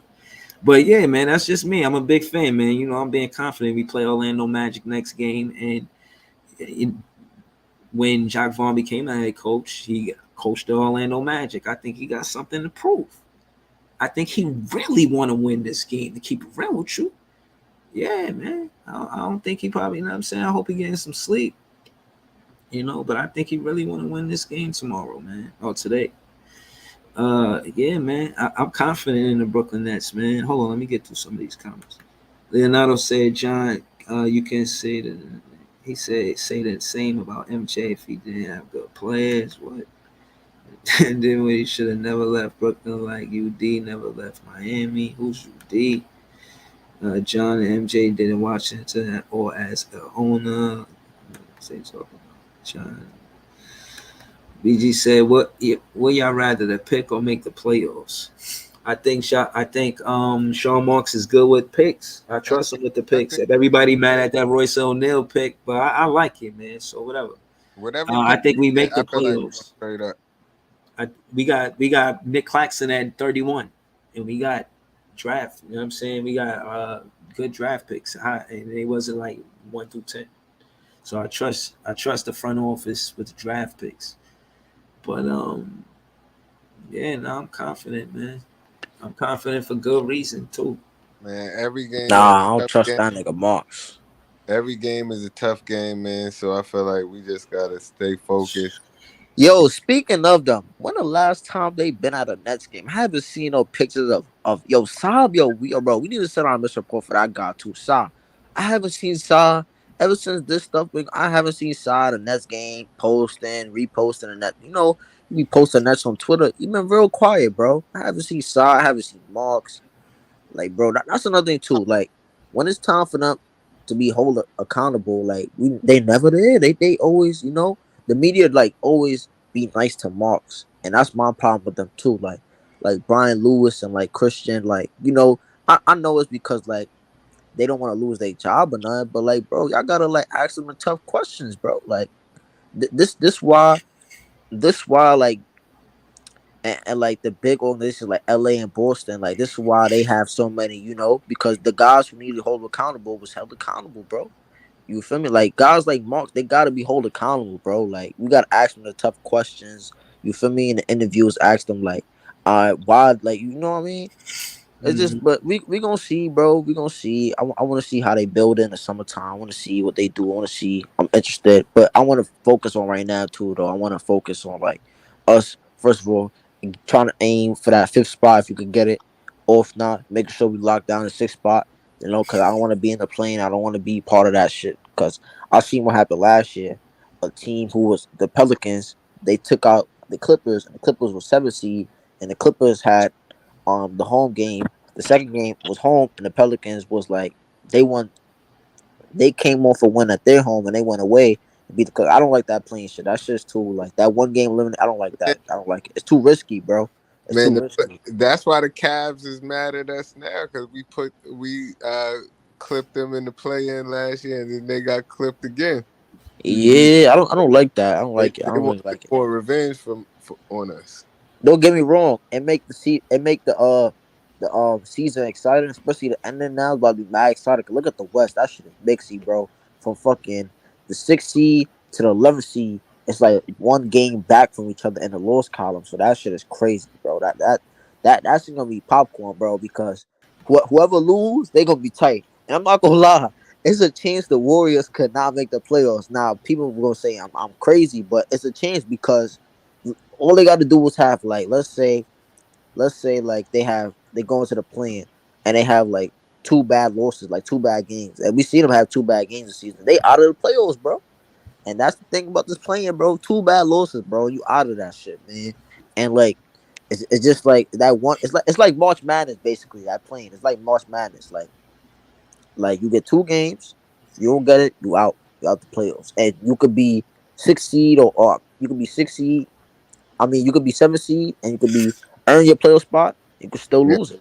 That's So, the crazy thing about it. Man, we got 40 wins. Ask y'all this question, and it's probably a stupid question, but this is what I'm saying. Mm-hmm. Y'all would rather go into the playoffs as the 5th or the 6th seed and lose in the first round, or would you rather go into the play-in, win the play-in, and we be the first team to win a championship from the play-in? Nah, I'd rather be the 6th seed. I'd rather be the 6th seed, bro. Listen, I don't. That shit would be crazy. Like we come in and we play the play-in, we win, come in, and we just start whooping ass from there. You never know. Man, I rather listen. I don't want to play more, bro. Their chemistry is gonna overwhelm our chemistry. Milwaukee or Boston. Hold on. What I will say is this: when it see us go into the play-in last season, Boston, they was just waiting for that team, well rested. Same as Miami tonight. See how they played that first half right now. And what I'm saying is we were ready. We were ready for them. Mm-hmm. You know what I mean? So what I'm saying is I don't know if the play-in will be good or bad for this team going into the playoffs. But what I will say is we will have to lose games for us to go into the play-in. So that can't be a part of the plan. No, I feel like we just came off a 5-game losing streak. This 5-game winning streak would mean a lot.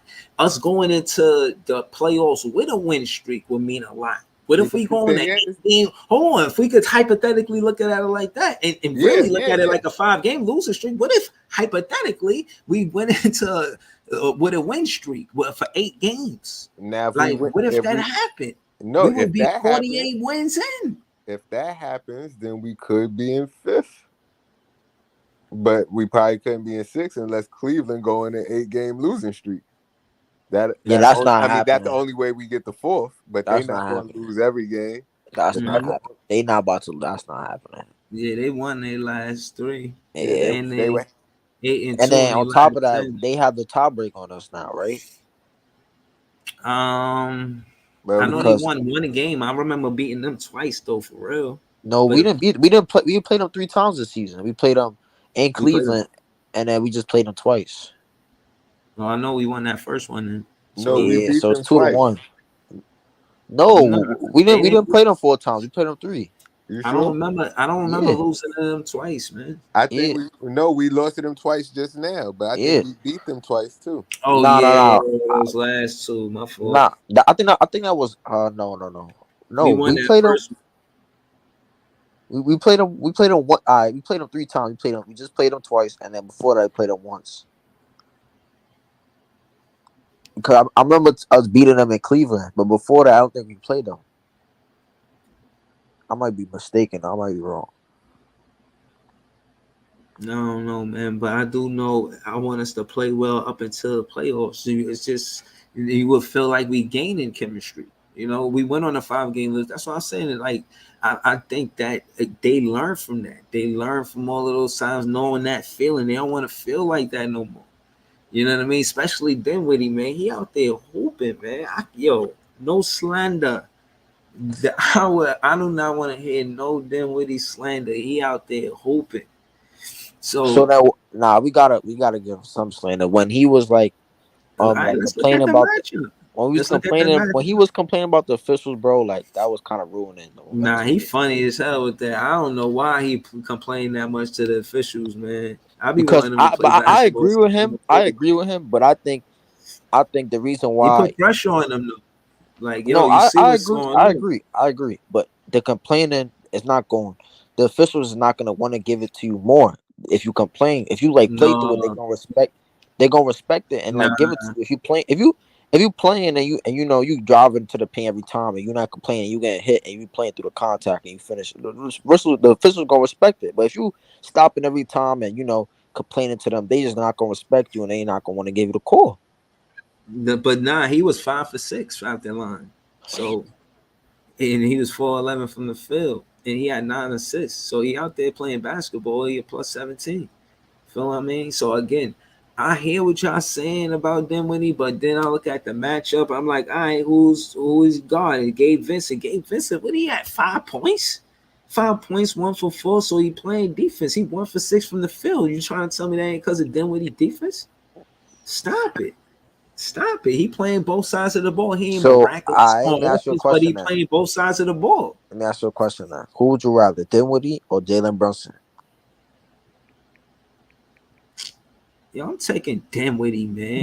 Nah, he took so long to answer. You thought about it. You thought about it. Like, I couldn't believe you asked me that. I had to like step back, like, hold on. Like, listen, Jalen Brunson, respectfully, I got nothing bad to say about him. He a great basketball player, but he playing hard because his dad over there. It's more than just a player. Sometimes morale got something to do with it. Dinwiddie he getting more minutes too, though, Breeze. He started. Breeze, he came with the bench and listen. There's more sentimental value of Dinwiddie hooping here for the Brooklyn Nets and winning here with the Brooklyn Nets, and it's high morale with Jalen Brunson winning with the Knicks, with him and his pops on that team. But what I'm saying is, both players is in situations where it's relevant or vital for both of them to win on the specific teams at hand. Different situations on how they got there and why they playing there now, but it's still valid to say that they both are hooping for the team they want to win with. They want, it's not just business with them. They want to win with this team for their own reasons. And that's how I feel about Brunson and Dinwiddie, because you can't have Brunson on a Brooklyn Nets without his pops coming to the team. It wouldn't even make sense. Like, his pops had just became an assistant coach. Whatever team his pops was on, he was going to be there. It just makes sense. I imagine. I don't know, but it just went together because the Knicks was looking for a point guard for seasons. So it made sense anyway. You know what I'm saying? I don't know. I'm not a Knicks fan. I don't know. I'm just saying, if I had to choose between Dinwiddie and Brunson, I'm telling you why I would pick Dinwiddie, because of morale. It's just, you know what I'm saying? What I'm saying about Dinwiddie is his play style is like not always a great fit for us in terms of like he don't always look for his shot, which, don't get me wrong, it helps like like it helps our offense be fluent, but then it could also stagnate our offense when he's not looking for his shot, when he's not being aggressive, when like teams loading up to Markel or loading up to the shooters around him. That's when you got to get downhill and like become a threat offensively, because I think sometimes he's stuck in between, should I be a playmaker or should I be a scorer, and like it messes up our offense when he's not decisive. You feel me? I know what you're talking about. Like when he comes up the court and then he just slow down instead of either attacking. He thinking about what he want to do. Yeah, he's learning this game, man. He's seeing where the pick coming from, where the pick and roll. Listen. Set up. Like if you wait for the defense to set up, they got a better chance of stopping you, catching while they still off guard. Yeah, hold on. And to that point, hold on. I'm not finished. And to that point I'm making, what I'm saying is that means his style of play is not always helping us, leading us to wins. Because if he's like in between passing or playmaking, playmaking or scoring, that means like you see what happens. Like our offense in the fourth quarter, it would be like it's either it's somebody or bust. Whoever got the ball in their hands is them or bust. You feel me? I feel like we had like a better score at that point guard position. I feel like our offense wouldn't go stagnant as easily as it does. You feel me? I think Dinwiddie, he's a great guard, but I don't think he's a point guard. I think he's like a shooting guard who's a two guard, who's just great at. He's a combo guard. Yeah, he's a combo guard. Yeah. He's just great at playmaking. You know, and he happens to be playing point guard. I don't think he's a point guard though. I don't think he's a traditional point guard. I think he's just playing how to play basketball, man. Like, y'all trying to describe his game, man. It's so funny. I'm telling you, you watch him play a downhill player. If you leave him open for three, he's gonna take it. He got courage. He confident, man. He know he can play basketball. He know he's supposed to win it. I'm telling you. if those start hitting this, is Dinwiddie and McCown is the best additions thus far, and Dole and CJ been stepping up. CJ stepped up big tonight. I was talking heavy, and I got to dial back and give him his flowers because he played great basketball out there shooting threes. I think he was 5 for 8 tonight. Let me double check just to make sure. And again, I'm saying that to say this is where Dinwiddie shine. If these guys play well, if Dole and CJ is clicking, we winning. Period. You know what I'm saying? There's McCallum, Spence, and Clax. And again, shout out to Clax, man, because he probably played the most games or the most minutes, or one of the players top. You know what I mean? He been consistent all season. And I want to say shout out to Clax because he was 2 for 2 for his free throws, man. You know what I mean? I'm not. Yeah, he got way better free throws. I noticed that. Yeah, he got way better. Yeah. From the beginning of the season, like he kept changing the shot. Like now he got his shot. He know the shot he want to shoot with. That's another thing too. People get lane violations. Oh yeah, that shit too. That shit be having me dying. I be like, oh, I got you, I got you, got him. And the teams be so the hilarious part too. The teams be so frustrated, bro. Like they be like, bro, he shot the ball. Nah, you was in the lane before he shot the ball, bro. And you know what's crazy too? The Brooklyn Nets, it never seemed like, we never get a violation on Clax free throw because I think everybody from practicing with Clax and being around Clax during practice, they probably know Clax free throw. They know his shot, so they know it got a little glitch. So none of our players step in the lane before Clax shoot because they know Clax's shot. But everybody else who you play against, they don't know Clax shot, and like they be looking at his shot like, you see that little push shot he did? Yeah, that was nice. What are you talking about today? Clax, he did a little push shot in the paint. He was no, I didn't see it. I didn't see it. Yo, they counted his dunks. They had wild stats. It was like, yeah, he got X amount of dunks. He's almost 4th in the league. He's leading the league in percentage right now. Like, Clax's been getting busy. I'm still pissed off how they probably not gonna get them Miami announcers was tight. They was hating at first. Yo, they was calling the wrong names. They was like Cam Thomas. They was like, oh no, that's Cam Johnson. Post. They was the Miami announcers during the game. Yeah, they was fucking up. They funny as hell though, man. They funny. I can't stand Sarah, bro. Bro, we was up by like 20. Nice. Bro, but she was hating on us because we was up by like 20 in the fourth quarter, and she was like, "Oh, I still think you never know with Brooklyn Nets.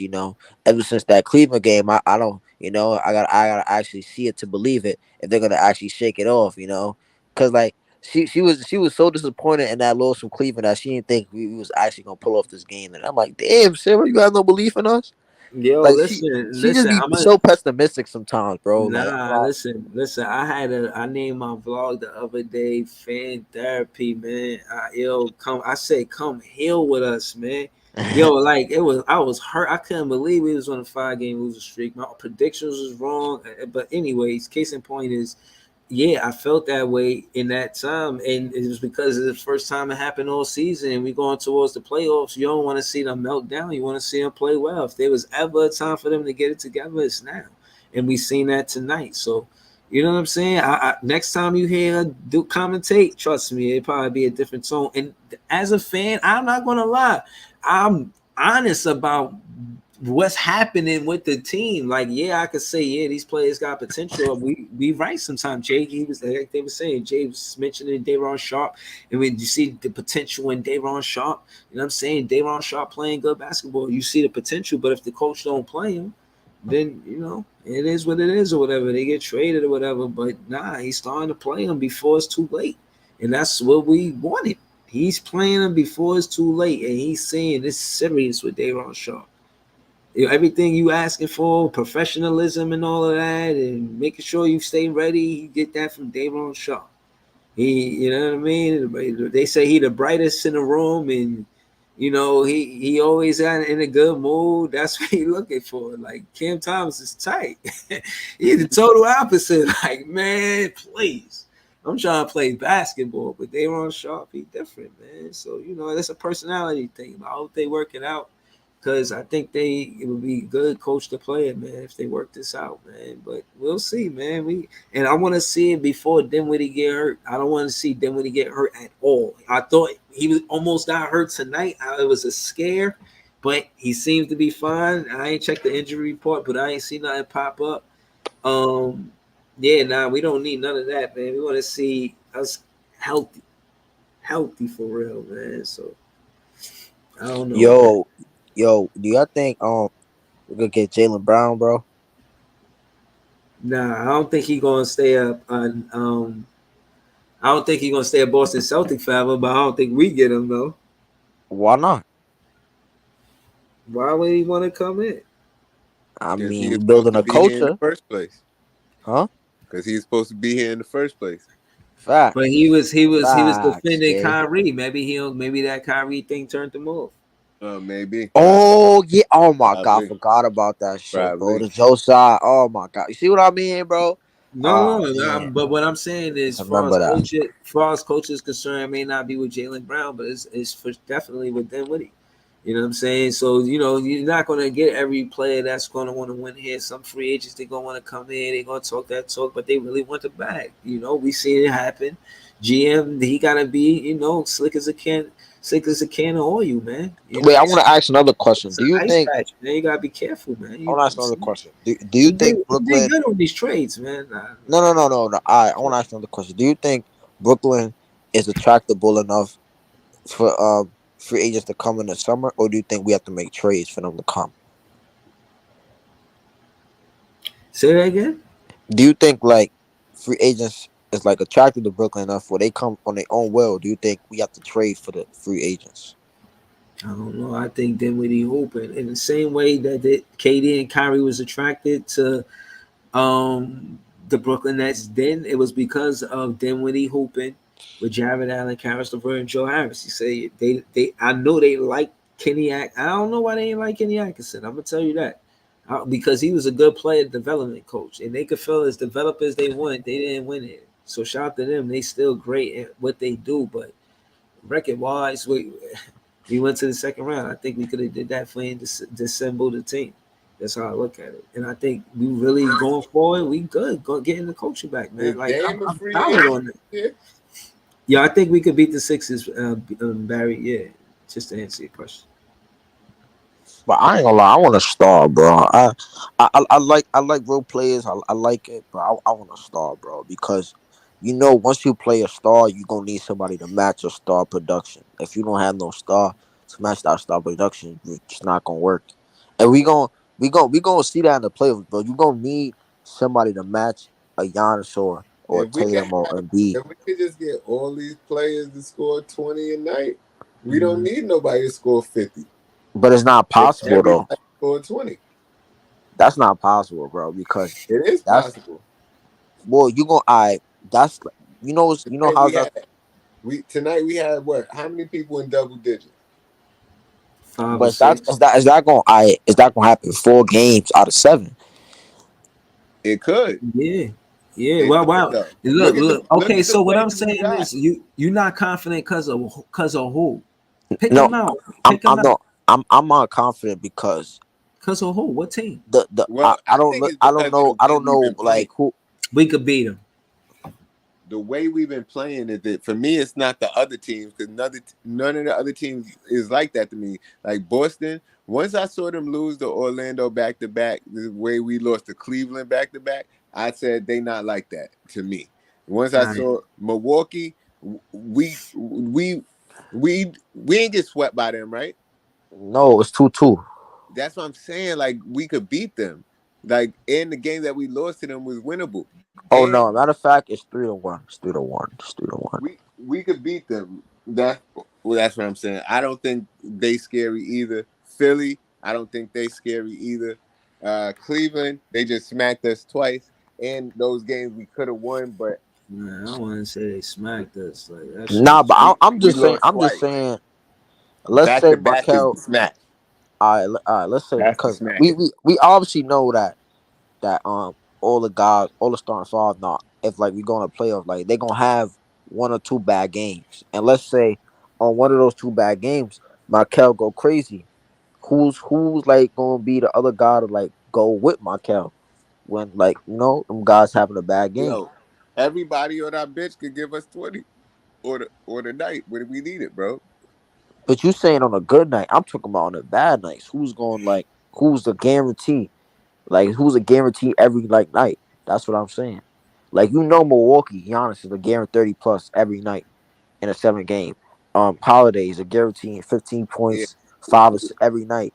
Middleton guaranteed. That's the what we got. We got the element of surprise. You never know who's gonna give you 20 tonight. You never know who's gonna get what?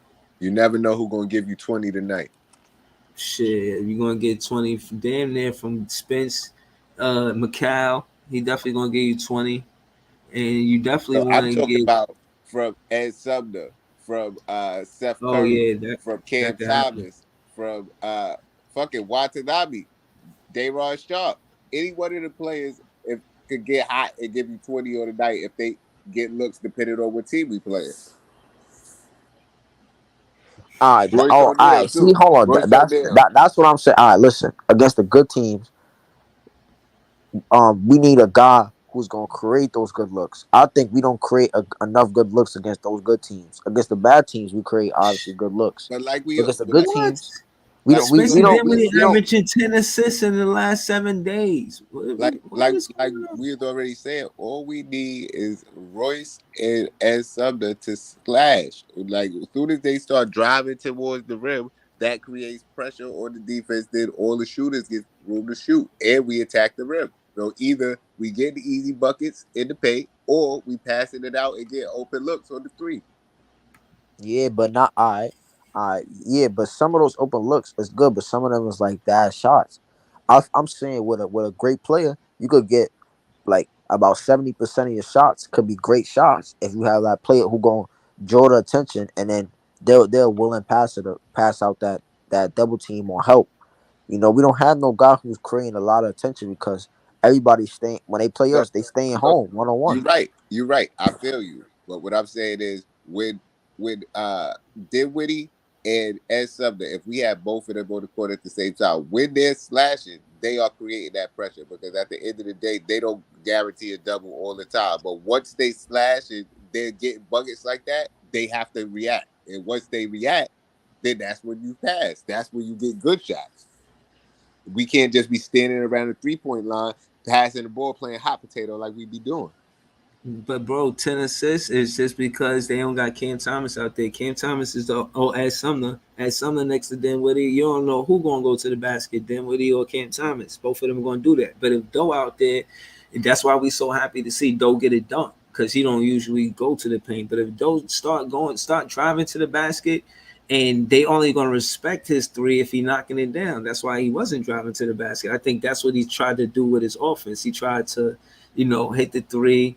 Then pump fake, then drop, but he never hit the 3. You know what I'm saying? So he just like, you know what? I hit 1, and then he dropped to the basket and been effective. I think he playing winning basketball when he hit his 3s, but otherwise, I think sub him. Day'Ron Sharpe is he's too productive not to give him minutes. Y'all said Dinwiddie don't play make, but he averaging 10 assists in the last 7 days, man. Like I don't know, man. We had 30 assists tonight. 30 assists. I was trying to look to make my point further, say that I want to see if there was any other team that had 30 assists tonight, but I couldn't find it. I just found that. But remember I told you, bro. What was the 2 stats that I told you? It was defense and assists. That's what winning championship squads do. Like we have the Spurs and the motherfucking they was top in defense and top in assists, and that's what those the stats I want to look at. Yeah, the assists, the top assists. You got Golden State, Denver top in the West, Sacramento. You see how close they are to the top in the West. Phoenix, some of the better teams are leading in assists. That's the point. You know what I'm saying? And then what about the defense? They like top 5 in defense. Because if you top 5 in assists and top 5 in defense, it was something I was watching that there a lot of championship teams be there. I mean, we have not been playing like a top 5 defense though. We have been top 5 defense, I think, this season, but we haven't been playing like it, right? The second half of this game was top 5 defense. But that's all right. That's another consistency, bro. We got to see that like every night. We can't just see it for a couple all games. Chemistry, bro. We are who we are from game to game because we getting together right after the trade deadline. So we building who we are right now. So that's who we are right now. Yeah, but bro, I just want better, and I want us to be damn near like perfect, bro. Damn near. I know it's tough because we building, but we from Brooklyn. I just want us to be like the best we could be, bro, which is damn near perfect. Like I want us to see like have a great defensive game and have a great offensive game like every night. But I know it's not realistic. But I still hold us to that standard because I see nights like this where we capable of it. So that's why I hold us to that standard. Spurs is 19. I wouldn't hold us to that standard if I think we was capable, bro. For real. What you were saying, Jay? My fault. The Spurs is 19-55. He just got the records on the screen. I see that. That shit is crazy. Yeah, they about to get Victor. Yo, and Sumner hurt until March 26th. He gonna miss the Orlando game. We played today. We played today too, I think, right? Yeah, he played today, but he gonna miss the Orlando Magic game. He gonna miss the back-to-back. I thought he was gonna get minutes. Seth missing too. Seth missing too. Seth not gonna be back until the 29th of March. Wait, what's Ben the Simmons out for the season? Wait, what's the injury with Seth though? It's a personal, no injury. Oh, you're not injured. Oh, yeah. So maybe Cam Thomas do get minutes because Ed Sumner not in the game. Yo, I can't wait till the offseason. No, that shit gonna be like probably like fun. It's gonna be fun. If he give Drew Smith, he giving Drew Smith minutes over Cam Thomas, man. I don't understand that. Man. Yeah, I would fuck the offseason, man. I would really love to make a deep run in this playoffs and just shut everybody up. Like, yo, but I would. I don't care if it's shaky wins by 1 point. Yo, hold on. Who's that? Is that Jay? Jay.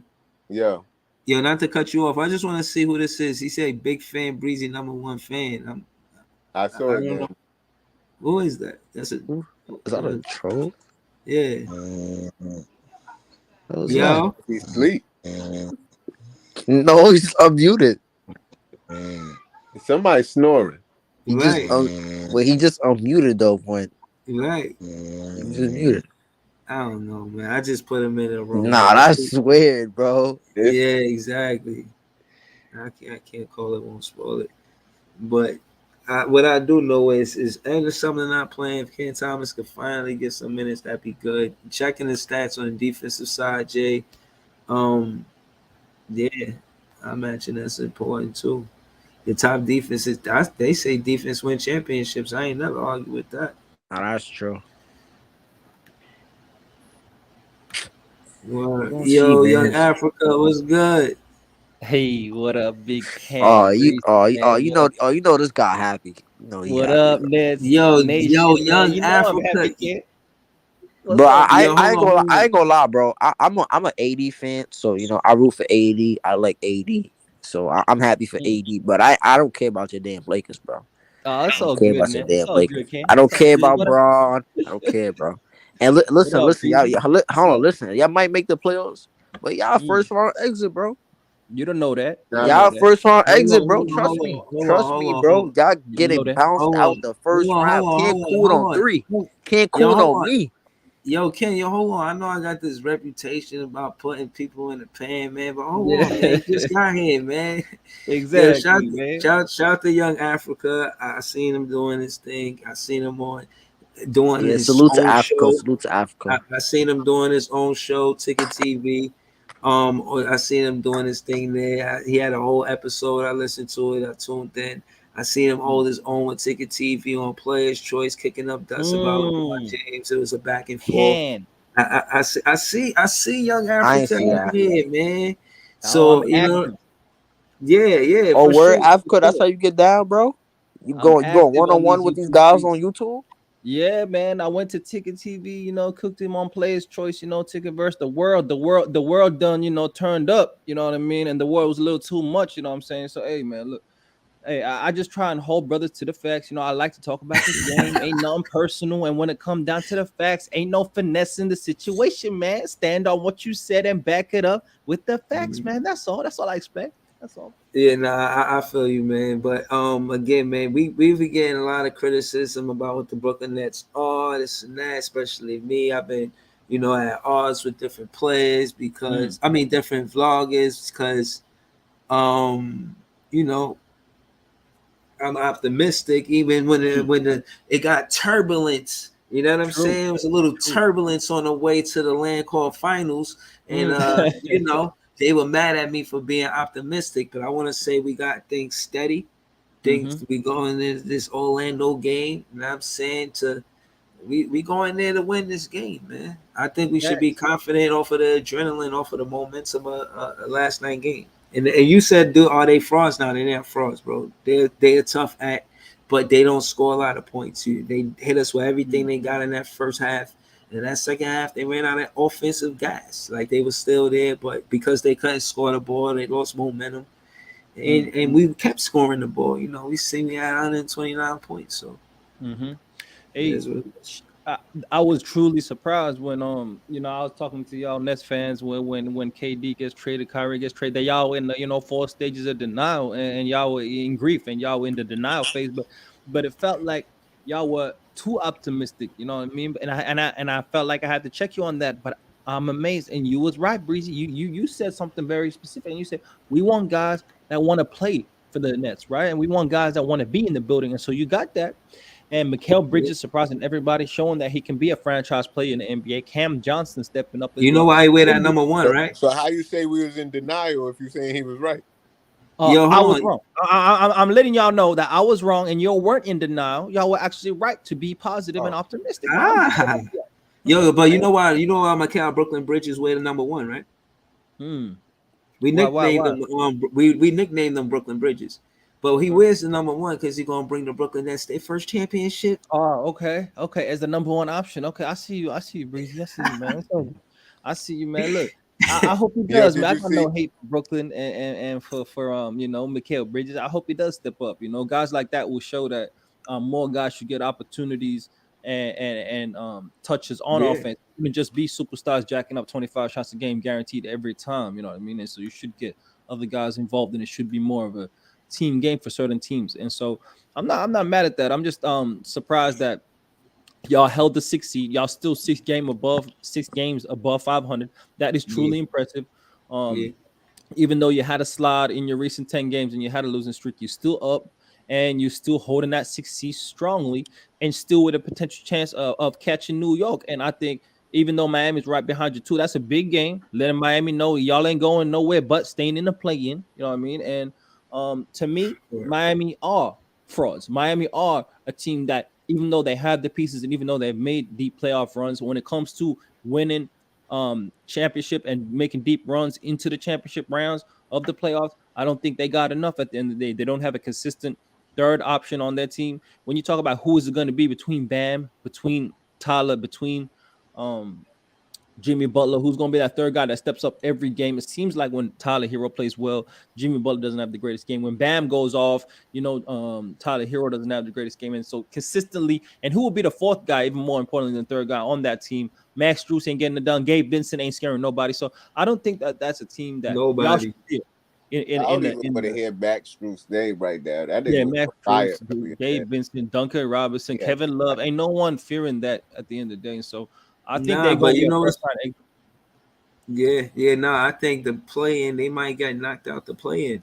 They got to score points. At the end of the day, the refs are going to let them play. It's going to be a physical game. And Jimmy Butler, Joel Embiid, and all of these players that are successful in scoring points are going to have to do more than score from the free throw line.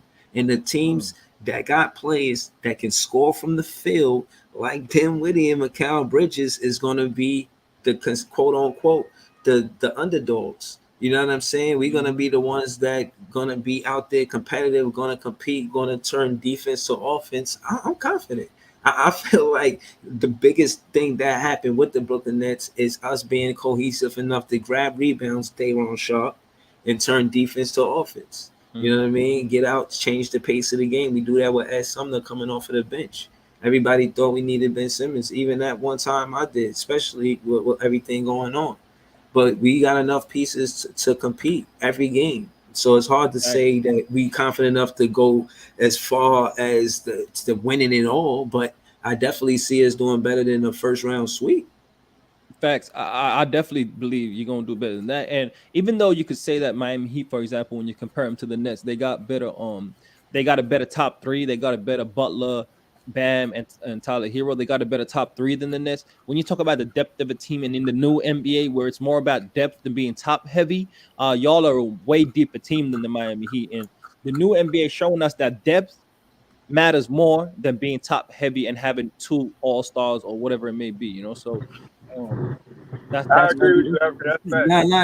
You with it. I checked people on that very stat, and I'll go to it now. The best benches, the best teams got the best benches. At one time, when Boston was leading the a number one, when they were number one seed, they had one of the better benches. Yeah, because they not number one seed no more. Nah, they not. That's all facts. Yeah, the Bucks got one of the best benches. Like Golden State last season had one of the best benches, so it's guaranteed it has to go down with depth as well. And so you obviously still need the stars, but you need depth, I think, as opposed to being top heavy. I'm taking a deep team over a team with 3 all-stars, top heavy, and nobody else. You know what I mean? Like I'm doing that. Nah, that's all facts. I agree, and I'm telling you, I went to this. I seen the Hey, what about Caleb Martin? He wasn't going. What about Caleb Martin? He was like 1-7. What about Caleb Martin, bro? Don't he be locking shit up? He did what, man? He ain't locking what up, man? Locking what up, man? Bro, he had one. He was 1 for 6. He had 5 points. He had 3 coming boards. Off the bench, bro. Like, commit, bro. Locking what up, man? He got that work, bro. And this is what shows. Like Max Strus, you see his line, right? Not shooting. Not very efficient from the field. He got buckets, but he was minus 13. It shows when Miami goes to their all offensive floor space and line up when they're looking to score. The reason why Spo doesn't do that a lot is because they get cooked on defense, bro. Because Max Strus ain't doing nothing on defense. Gabe Vincent, he tries hard, but he's undersized. Kevin Love ain't got nothing but these dudes that are young on the Brooklyn Nets, and so that's why I say. I don't believe in the Miami. Hey, where Big Tony at? Big Breezy, where he at? Because I know if they cooked y'all, he would have been all up in here. What happened? What happened, Breezy? What happened? I'm just asking. Oh yeah. I went over there. He wanted, he didn't want none of that. Yeah, you don't want to. I'm telling you, he blamed it on the refs. It was just a different energy. You know what I mean? I went on the refs. You know what I mean? If it's that type of energy, you know what I mean? I go there to kick up dust, but you don't want to go pick a fight when nobody wants to kick up no dust. You know what I mean? It was already Brooklyn Nets fans in there. Me going in there would have been too much. It would have been too heavy. It would have been more Brooklyn Nets fans than Miami fans in there. You know what I mean? Yeah. I'm just saying, Brooklyn Nets fans was heavy on the Miami Heat channel tonight. And I'm saying Miami Heat fans, they were somewhere else having margaritas with umbrellas in their cup. You know what I mean? So they had better things to do. They was counting flamingos. They did everything but pull up because they knew what time it was. They knew Brooklyn Nets was there. More Brooklyn Nets fans on the Miami Heat page, man. Tonight it was. Yeah, tell him that same energy. Yo, this is the best benches in the league, bro. You got the best benches right here. But he scored the most points. That's just one player, though. Bench player. Yeah. Type in team scoring benches like the team. Yeah. Word. That's team. And he must be scoring buckets. So hold on. Who else on this list before I leave? Malik Monk from Sacramento. 6th man of the year. Hey, Breezy, can y'all hear me? Yeah. Africa was right about Miami Heat, bro. Them niggas don't got scores like that. You feel me? And then they hella inconsistent. You feel me? And then like majority of the good teams that Miami beat that was above 500, they were all injured. You get what I'm saying? You saying they mad? Like when they beat y'all? Bucks team. You talking about when they beat y'all? Cavaliers team. You said what? You said half the teams they beat because you was one of the teams they beat. What do you mean? All right. So what happened when they played Milwaukee twice? They got blown out, right? But they beat y'all though. No. So was y'all injured? Those Because two you said they was games. injured. I'm just asking a question. Bro. We were injured, bro. We were That's missing what I'm 4 asking starters. you. Not just like y'all missing KD. No, we didn't. Kyrie, We didn't lose to them. Y'all lost who to y'all them. 4 best player? Royce O'Neal? But we ain't You want lose to to beat them. Heat like that? No. Yo, hold on. You trying to talk spicy about Royce O'Neal? But we didn't lose to them. Y'all lost to them. That's why I'm asking you the question. Nah, don't talk spicy about Royce O'Neal. They won by 1 point, bro. They're not good, bro. I'm telling you, Royce bro. the right choice. Rose so was y'all injured? On some fuck shit, bro. So y'all was injured, bro. But no. You said what? I just was asking. You said half the teams and that then, they beat was. When we Hold on, wait. You said half the good teams they beat was injured. I'm just asking, when they beat y'all, was y'all injured or did they just beat y'all? That's all I'm asking.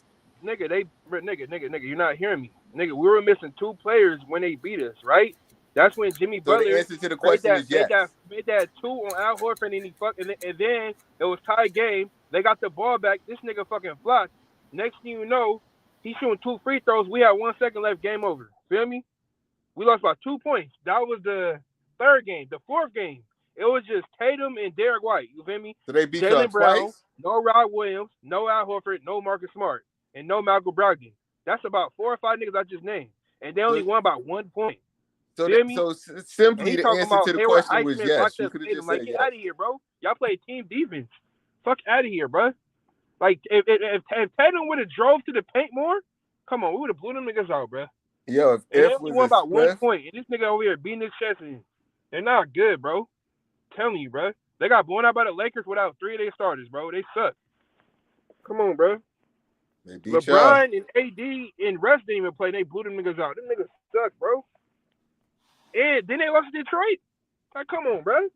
They lost to Detroit, and they over here talking hella shit. Yeah, look. I don't know if you can pick out at least the Lakers beat on some good teams, bro. and define them by their worst losses. Because, like, I could say the Boston Celtics lost to Orlando multiple times this season. Does that mean twice back to back? No, it don't mean they suck to me. So that's what I'm going to say. The Celtics lost to Orlando back to back at home. What that means? 2 days apart. Lost to the Knicks and the Pistons multiple times last year.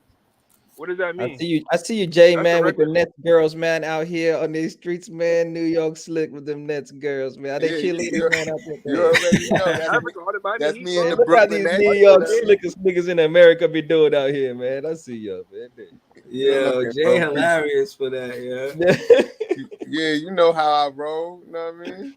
Yeah, I see you, Jay. I see you, Jay. Yo, Jay, you my man for that, bro. Who the teams out? You know, gotta keep it player. You know what I mean? Bro. Why you talking? What? Yeah. What you said? I got blown out about it. Y'all let the Kings put like 160 points on y'all dome. Yeah. I forgot that. Why you over here being you better. All right, so let me ask you, if you want to tell me what to talk about on my stream, let me ask you if you want to talk about how your coach didn't know what to do in the 4th quarter and called the timeout. Tatum went over to the side and yelled, and Tatum went over to the side and yelled at him. What happened to that? What happened to the little dust up between Tatum and the coach because he called the timeout and y'all lost that game? I'd rather have Jack Vaughn and Darvin Scam than that motherfucker. At least Darvin Scam knows basketball. That dude where was you when we beat the Celtics? Jack Vaughn got head coach experience, so that would help us. Nah, this is Celtic fan. You've been hiding since that Celtics. Yeah, exactly. Don't be trying to come over here and ask questions. Hold on. First off, Breezy ain't at me on. Breezy blocked me from the screen. Breezy shot me. Bro, listen. I be in traffic when I see somebody as great as me. What? How dare you insult somebody as great as me? Well, listen, I'm gonna keep it real with you. Great at what? Listen, what do you want, bro? What do you great at? I will cook your ass, Breezy. Bro, listen. What? Even the smack talk is different. Right? It ain't even hidden. Even the smack talk ain't hidden like that, bro. Right, like, it's not. I mean, you it's not, bro. looking like or player. You and your Javi looking like you in jail. That look like a timing is off. Like the punchlines are off, man. Like, what's up, man? Yeah, man. What's going on with you, man? Yo, listen, T Sweezy, peep game, bro. The Celtics, there's chinks in their armor.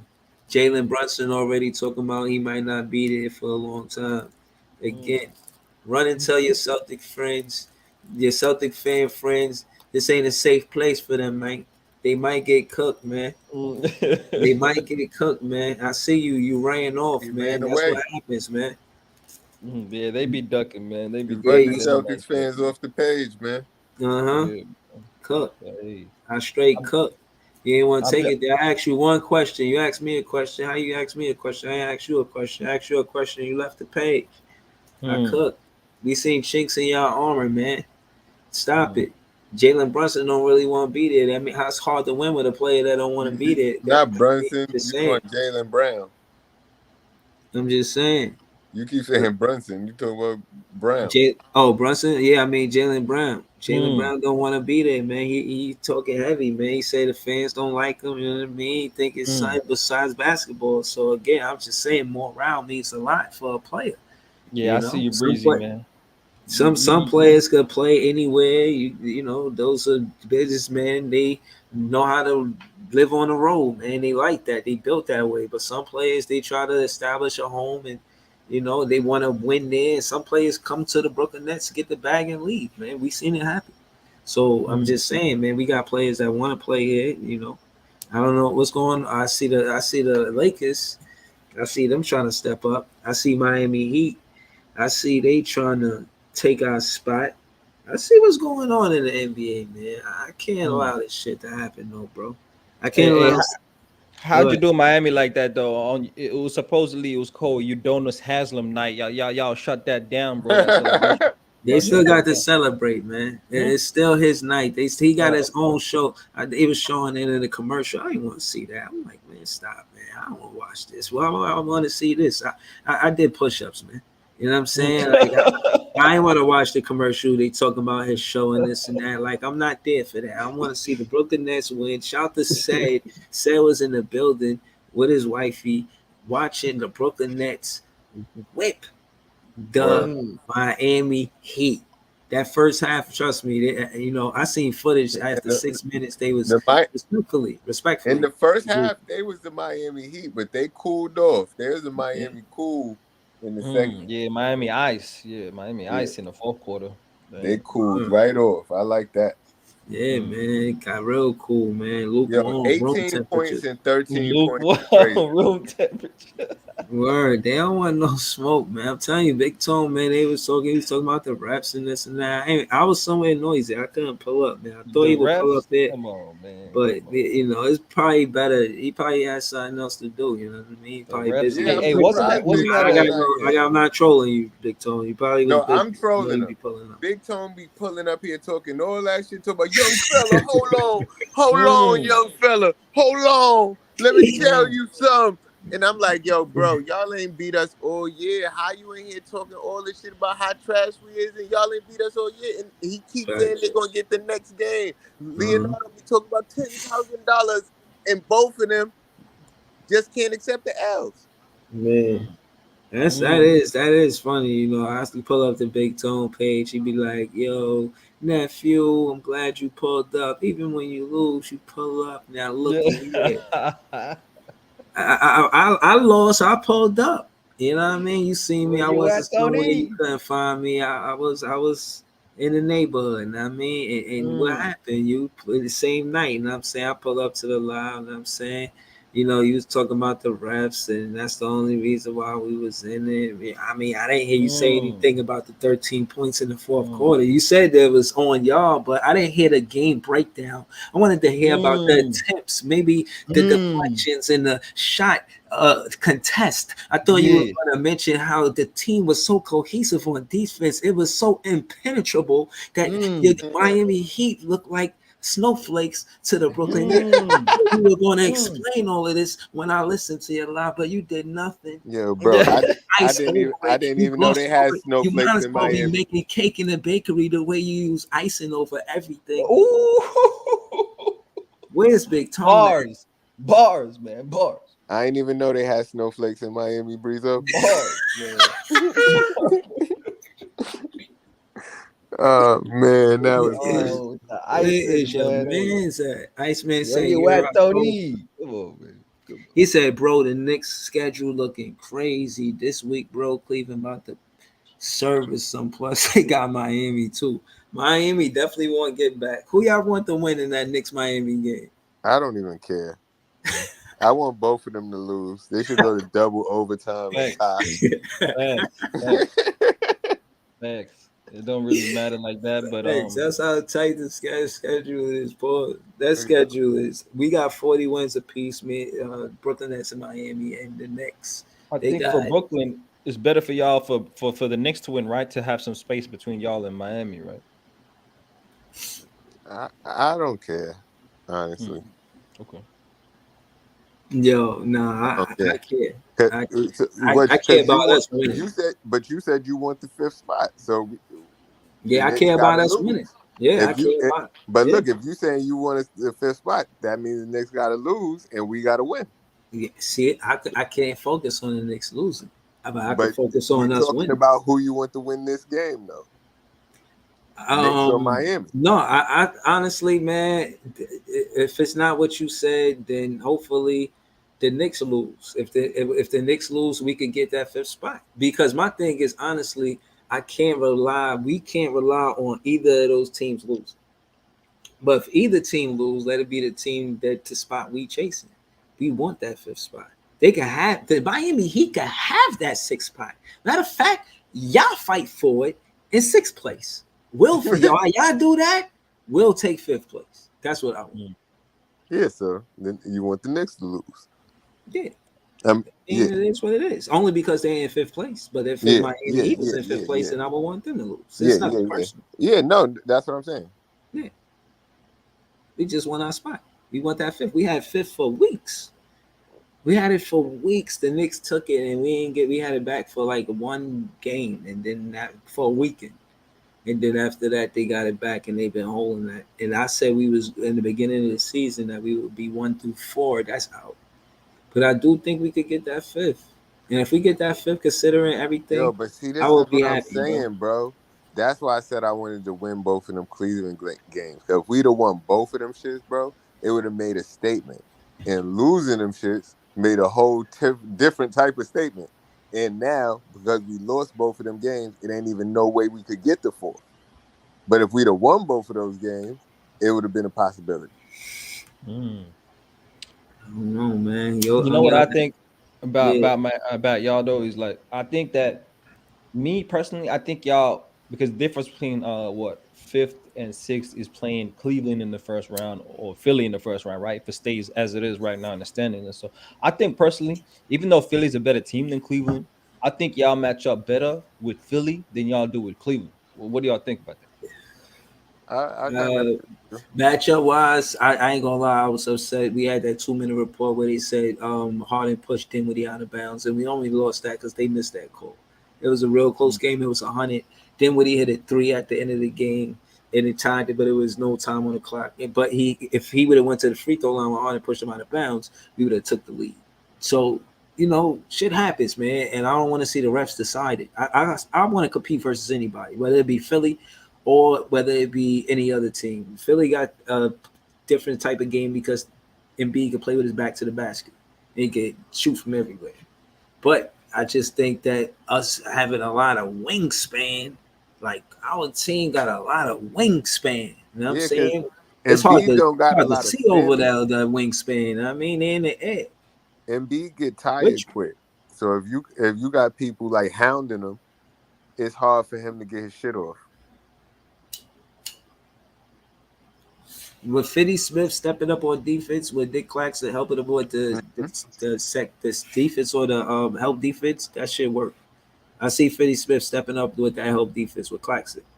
That shit, I see that shit works. CJ, I don't know, I like him. He could get better, man. I want to see Twin play better defense, but I do think he played 48 minutes of basketball. Whether you think it's perfect or not, but he played 48 minutes of basketball, man. Like he was out there the whole time. You know what I'm saying? I'm saying that metaphorically. He played like 20 plus minutes, but what I'm saying when he was out there, he competed. And again, they ran out of gas because they ain't had no go-to. They relied on Jimmy Butler to penetrate, but they give Clax the benefit of the doubt because he lead the league in blocks, or he like one of the best shot blockers in the game. So there'll be a lot of times where they don't get the call because they know that Nick Claxton be slapping shit. Hence, Nick slapped him. You know what I'm saying? So I don't know, man. Y'all feel like Orlando got the one up on us because it's a back-to-back. I think we beat them tomorrow. I don't know. Banchero's nice, man. Like, he gonna get his numbers, but I don't think they beat us. What you think, Young Africa? You got Orlando beating us tomorrow? Tough game, but no, I got y'all beating Orlando. I think that y'all can back it up. Y'all played a good defensive team today, and y'all scored a lot, so you should have momentum on that. That's a home game or an away game for y'all?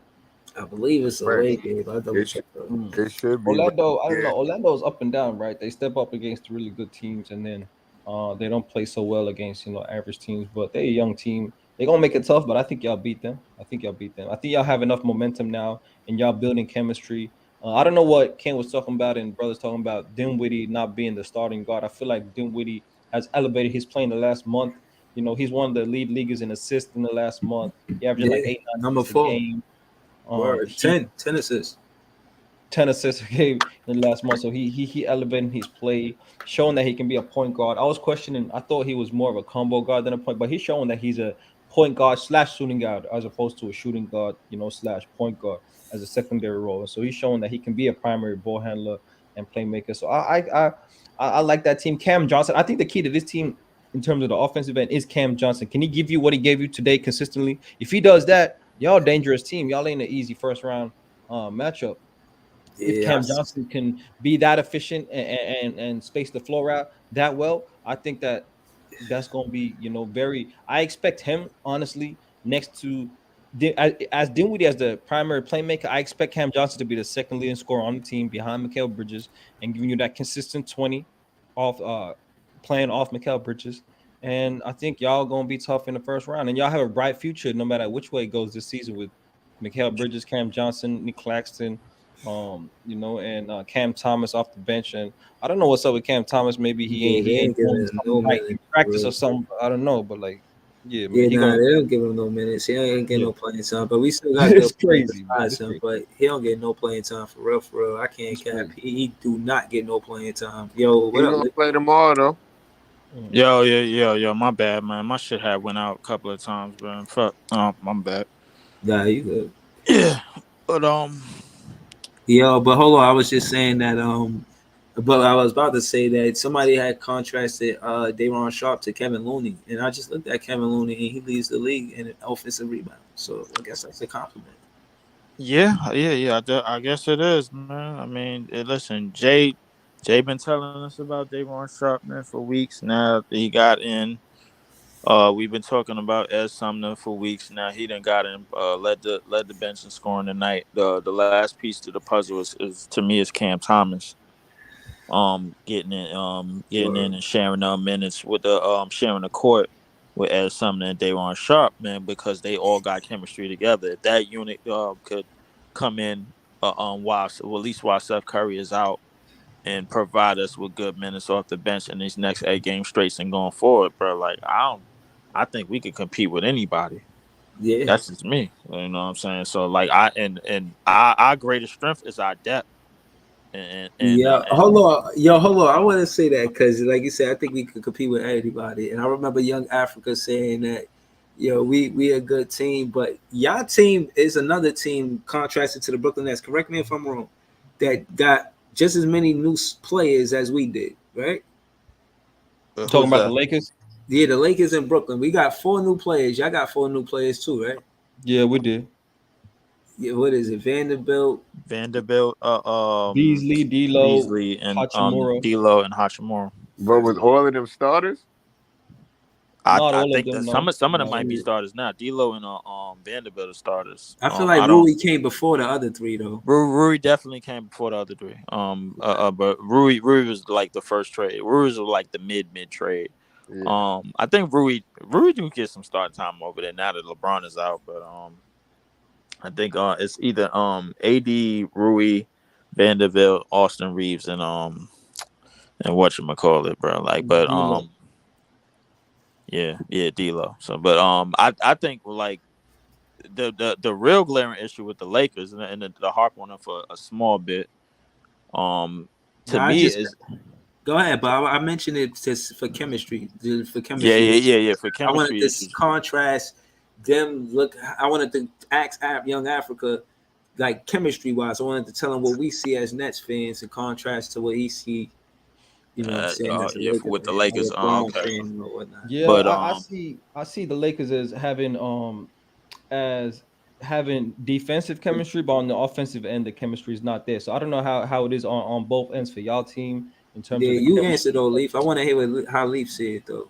But in terms of chemistry wise, I think we are still playing catch up in terms of like who we want out on the court at the same time together. I mean, obviously we have more pieces to fill with 4 new starters with Claxton than the Lakers. I mean, even though the Lakers some of those players played together before on the Lakers, you know what I'm saying? Beasley and Vanderbilt, they know each other from Utah, and D'Lo, he's played on the Lakers before, so like he kind of like with the ball in his hand, he kind of like doing it. But the real question mark for them realistically is AD enthusiasm. Like it's like one game, you don't know what AD you're gonna get. You either gonna get the 30 and 20 AD or like the 80. Like, I ain't getting the ball where I want it, so I'm not playing like that. Or my shoulder ain't right or something like. I'm like, it seemed like he's like in and out of it. You know what I mean? Like I don't know. Hold on. Yo, this is JTV. What you think about the Brooklyn Nets chemistry, bro? Since the trade deadline. Yo, bro, the chemistry been off and on, up and down the whole time. But like I said, this today has been the best half of basketball we played all season. So right. I don't know. Like that's even with KD and Kyrie on the team. Best half of basketball we played all season on both sides of the ball. And you said that from the beginning, Jay, bro. Like, and that's to me, it's an eye opener right now because everybody that we called for in the previous weeks, they all got time tonight, except for Cam. Well, I guess the exception of Cam Thomas. If Cam Thomas is the last piece of the puzzle in terms of like the bench and playing the right bench players together, and then you plug him in, and then the bench, that bench with Day'Ron Sharpe, Ed Sumner, and Cam Thomas that was starting before we got Mikal Bridges. That bench can produce as much as they produce, just as much as they producing as starters. I think we hold all the cards. Like now we got the wild card going into the playoffs to me, because now teams got to adjust to that in terms of what bench is going to compete with us. Because if our greatest strength is our depth, we got to slowly string it along to use it in these last eight games. Yeah. And we got to figure out how at least our point of attack. If we can't figure out a point of attack on defense, we got to figure out a point of attack somewhere. And I think our bench can provide that. Hold on. Let me hold you there, because we didn't just beat them. Contrary to popular belief, we didn't just beat them on a free throw line, which we did. We beat them by specifically 11 points on the free throw line. We were 23 and 25. They were 12 for 14. But they beat us on a 2-point field goal percentage with they had 27 field goals, like 2-pointers, and we had 26 2-pointers. We had 49 attempts. They had 51 attempts. Right. So for 3-pointers, though, this is where we beat them. Now, they beat us in the first half. I don't have the exact test, but I watched the game. And watching that game, they had more 3-pointers than us than in that first half. But in that second half, they went cold, man. Miami ice. 3-pointers, we were 18 for 40. That's shy of 50%. I'm taking that. They were 12 for 30. I had somebody, bro, was telling me, bro, like, yo, we just played a lazy team tonight. Tomorrow we're gonna play a more young, exciting team. Yeah, and we're gonna see what we can do with that and whatever. I'm like, the reps didn't beat them. We beat them without the reps, man. Yeah. We just just talking in terms of like Miami. They talking about the Magic. Miami energy, and as opposed to Orlando's energy, because Orlando's a young team. We're gonna come out. Listen, the Orlando game. I'm on the fence because of what happened. I'm on the fence because of what happened to us in OKC. Because like a lot of us, we couldn't stop none of their youth. And a lot of their youthful players, bro. Like I think Williams came off the bench and had a game against us. Yeah, he did. And Giddy, we couldn't keep Giddy out of the lane. We couldn't keep nobody out of the lane in that game. I'm like, all right, now we playing a much bigger, younger team with Pialo and these boys in Orlando. And I'm thinking to myself, I'm like, yo, listen, if we. Yeah, Banchero and everything, and I'm like thinking, listen, if we could string together a good set of wins and a good stretch of camaraderie, and I see where we going in this direction. These last 8 games gonna tell me everything I need to know about where we going and what we can do in this postseason coming up. Nah, I hear you, man. It sounds confident though, but again, man, shout out to you, man. I'm a fan of what you do. I'm a fan of you too, Young Africa. Shout out to This Is JTV. You know me, I pull up. Wait, that's why Africa from the ticket video. Yeah, cuz. Yeah. What was it? Damn, it was the other day. Damn, because I watched it. They just put the clip up. They just put the clip up on PC. That was Was that Open Gym or was that that was Ticket versus the World? Ticket versus the World. Yeah, that was Ticket versus the World. Yep, yeah. I heard that. He every now and then I mess with Ticket, Ben, but like every now and again he could try to dig his way out of some holes. Yeah. Nah, shout out to Ticket, man. Shout out to Ticket though. Yeah, for real. Yeah, man. This ain't nothing personal. This is YouTube, man. We're just talking the game, man. But I want to ask you about you said that you don't fear anyone in the East, and you like your chances to get any team. So I was asking a question before. What you think about whether you be the 5th seed or 6th seed? That's the matchup between, if it stays the same, Philly and Cleveland. Who do you think is going to match up better for y'all? I'd rather not see Cleveland. I want the 3 top teams. I want either Boston, Philly, or Milwaukee, because I say this because all 3 of those teams are as contenders, as legitimate contenders, they all could fade real quick. Like as we know, Milwaukee is having any problems in terms of they shooters and in terms of their health going down the stretch. Is like is Drew Holiday going to carry the offensive load when Giannis is basically like stale? Giannis is going to be Giannis, but like the thing is like they starting to slow down at like after the championship year. Boston, I think we match up perfectly with Boston out of all the teams. Out of all the teams that we could play against, I think we match up perfectly against Boston because we got the wings. To get them revenge. Yeah, and it'd be nice to get the revenge from last year, man, because they broomed the shit out of us. We owe them a brooming. Yeah, and definitely. Philly. I thought we played well against Philly in the first game that we had a lot of our new pieces. I thought we played very, very well against Philly. I think we could compete against Philly. The thing is, obviously, Joel is going to be Joel, but I don't think James Harden is going to be that much of a factor against our wings. Maxey is probably going to be hard to slow down, but I think we can match that with some of our youth that we playing with the Day'Ron Sharps and the Ed Sumners and possibly the Cam Thomases, man, because I think our bench is a little bit more youthful and a little bit more offensive minded than their bench. But hold on, but just so you know, kid, they always ask Jacque Vaughn. This added to what you said, Lee, not cutting you off. They always ask Jacque Vaughn his mindset of the game, and he says one of the part is analytics. And one thing he can't skip by is the stat. The offensive rebound stat is blaring. Give Day'Ron minutes. You know what I'm saying? You have to give him minutes after what you've seen. The last 2 games that we've played, we've out-rebounded the team, and that's a large part of Day'Ron Sharpe controlling the tempo with these offensive rebounds too. That shit take a lot out of you if you're playing defense for 23.9 seconds, and then they put up a shot, and Day'Ron Sharpe coming, you know what I'm saying? Snatchies. Definitely. Yeah, and you know what I'm saying? Like, yeah. I think we definitely covered it changed the tempo, man. Yeah, it definitely changed the tempo. I think we covered a weakness that we had in the previous games with the Day'Ron Sharpe adjustment.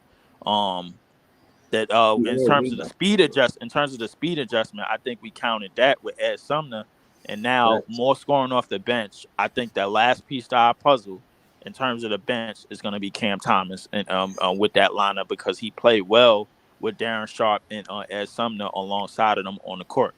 Yeah. You know two things that I don't want to forget. I want to mention to you guys is one is with the offensive rebounds impact is the shot attempts of the other team. When a lot of times they were getting offensive rebounds. So you look at the end of the game, the stat would be like they had 100 shots, we had 82. Even if you play it tight, it's hard to beat a team who take 18 more shots to you. You know what I'm saying? So with the offensive rebounding, and that's another thing we started doing. And shout out to Denny Smith, I give him credit for that. He'll stop the other team from getting offensive rebounds when he's playing well. You know what I'm saying? So hopefully he can help us do that. But Daron Sharp is a large part of the reason why we winning. We have to implement him, make him instrumental in the offense. He gets putbacks. You don't need to run the offense through him. You could just shoot the ball, and he stops. Exactly. And he don't get in foul trouble no more. That was his knock on him before. Exactly. He don't get in foul trouble no more. So I think one of the main reasons. And I think one of the main reasons why he doesn't get in foul trouble because he could focus on the rebounding and everything in the paint, as opposed to when we didn't have as much wings. Remember, like as far as wings go, we wasn't as deep as we are now. Royce O'Neal did great hands tonight, man. Like he probably the best hands defender on our team. Dorian Finney-Smith is another hustle player, man. He like him and Royce O'Neal is somewhat one and the same in terms of what they bring on the defensive end and what they bring on the hustle part and with the 50-50 plays. Royce is sneaky. Yes. Royce is sneaky. Yeah. Yes, Royce is definitely sneaky. And at moments he definitely. I like his grit, man. Yes. He has him and Dorian Finney-Smith and Daron Sharp. Those are our grit guys right now. Like, and you need those type of players. And Ed Sumner is our speed guy that helps maintain and forward the speed on the bench. I strongly believe, with Seth Curry being out, one of our best shooters is and Ed Sumner being checked in, it's sort of a blessing in disguise because we still got Joe Harris who was playing his ass off every single night. Just being assertive, getting his cuts, getting his open looks, but being assertive on the defense end as well. He'll get a hand on the pass. Deflections. That shit count. That's a real stat. Yeah. He'll get a deflection. He'll get a deflection or two. He'll go after a couple of rebounds, man. Like, and he out there. You can see a lot of in him. Right, but hold on, slow it down. To me, a deflection is like what it do is it stop the clock, it stop the play. Your plays on your teammates get the rest, get to see what they trying to do, so they don't get no fast, easy bucket. You know what I'm saying? We get to set up to have a real good defensive situation. And I think again, what I want to give credit to add to what Leaf's saying, is that we play good half-court defense because we got a lot of wingspan. The more they gain chemistry, and again, I know a lot of people focus on how much points we score, but we kept them to 100. I don't want to get past the Nets fans that we held them to 18 in the third quarter and 13 in the fourth quarter. Right. And I think we did a good job against Miami, but I want to see how we'll do against more high octane teams and more teams that like to spread and more teams with youth, a la Boston, a la the Magic team we about to play tomorrow, and a lot of other teams. But in terms of the three top teams in the East, I don't have no problem with seeing any one of them. I think we match up well with Boston. I think the Boston could get out on runs, but I think if we could avoid getting lazy and getting stagnant and keep up with their tone and keep up with their pace. And match them with our wings, match our wings against their wings, and just prevent and neutralize Tatum and Brown enough. I think we'll be right in the driver's seat. I think we could do some damage. That's what's up, man. That's what the I'm talking about, man. I told y'all, man. Nets fans is the best fans, man. Man. Listen, I don't know where I'd be without y'all, man. Y'all my fan band, man. When I need these moments, when I need these couple hours to vent, man. I gotta get online and vent, man. Talk my shit, man. Like, see, Breeze, you saying that's good what he just said, but you just told me that because I was saying that if we go to the play, and that's the only way we would play Boston or Milwaukee or one of them teams. You think Boston stays at 2? Maybe. I think. Wait. I think. Who? Philly's at 2 right now. Hold on. All right, let me check. I want to. Yeah. Okay. So what is the standings? Boston at 2 right now. Philly at 3. So yeah. I think Boston's. That's what I mean. Like, I don't think we dropped to 7. I don't see us at Boston. I mean, Jay. I'll be honest with you. I think we played the Knicks of Cleveland first round. That's me. I think honestly, bro. I think Jay had one interesting idea about us being in the play in terms of like playing an extra game or extra game or two, and building a little bit more chemistry, like with all our other pieces that's in place. You know what I'm saying? But it's still a lot of. I want to do that, but if we end up there, that's what we need. Yeah. I mean, that would definitely help. I think that would definitely help chemistry wise. And I think that would definitely help in terms of like which team has to adjust to us, because when you the 1 and 2 seed, you don't know who the hell you playing. Now you just like, all right, yo, we got it. Okay, we playing this team because they won. Yeah, we got to get out of game plan to that. All that shit XYZ. But I think in terms of points of attacks is in the next 8 games, like we did tonight, point of attack on defense, man. Like we was just all over the place. Like Breeze said, like we had more wings spun out on the court. We was flying to the ball, man. Was flying to the passes. Our ball movement was speedy. Everybody was speedy off the catch. I think who called it the other night? They say, "Yo, I want to see Ed Sumner part of this lineup." Right? Yeah, bro. We all called it, bro. How many times? Everybody said Ed Sumner. Yeah, Ed Sumner is. I said Ed Sumner on my page. He can't get another DNP, man. And like, stop it. I don't think he could get another DNP after the 14 minutes he played tonight. Like, there's no way. There's no way. There's no way. And I still stand by, like, if those 40-point games, those 3 40-point games, if we would have won all 3 of those, Cam Thomas would still be in the lineup to this day. I still stand by that. But my thing is, you got to rest Dinwiddie. He played 35 minutes. You can't play him 35 minutes tonight. You can play Ed Sumner more minutes. You can't even play Drew Smith. He played everybody but Cam Thomas. The idea you can drop 40 and not get playing time is kind of crazy. Win or loss, that's kind of crazy to me. But what would y'all call a successful season for y'all this season? A successful season for us, bro, like is a win in a playoff win, realistically, because last year we got broomed. Anything over that, a playoff series win, and anything over that, past the second round, which that's like a way left field type of thing. Like that's shooting for the stars. That's shooting for like Pluto, basically. Like from here to Saturn and Pluto, basically. Like, but a successful season for us is a playoff win. Okay, I agree. Like, I personally think already holding. I'm gonna answer last. So I know what I'm gonna say, but I want to hit Jay to go first. And Leaf said a playoff win. So yeah, I've been saying that. Yo, we got swept last year with KD and Kyrie. If we get one single solitary win in the playoffs, we did better than last year. And yeah. All right, I guess I'm alone here on this. I think. I really, really think that what I be saying be true. It sounds funny, but it's true. Hold up. I got a feeling you're going max right now, bro. Hold on. I think Mikal Bridges is winning that number 1 because he's going to help the Nets get their first championship. Yeah, that would be great. I'm not mad. I'll be honest with you. I see it, and I can envision it in terms of our depth. If we use our depth and our depth is effective enough to where we could where they could affect games and turn games the other way, even going into the postseason, I honestly think we could upset everybody in the goddamn playoffs. Wow. Because every series is going to be an upset, but right now I'm just. You heard what's happening in college? You heard what's happening in college? All the number 1 seeds is out of the Sweet 16.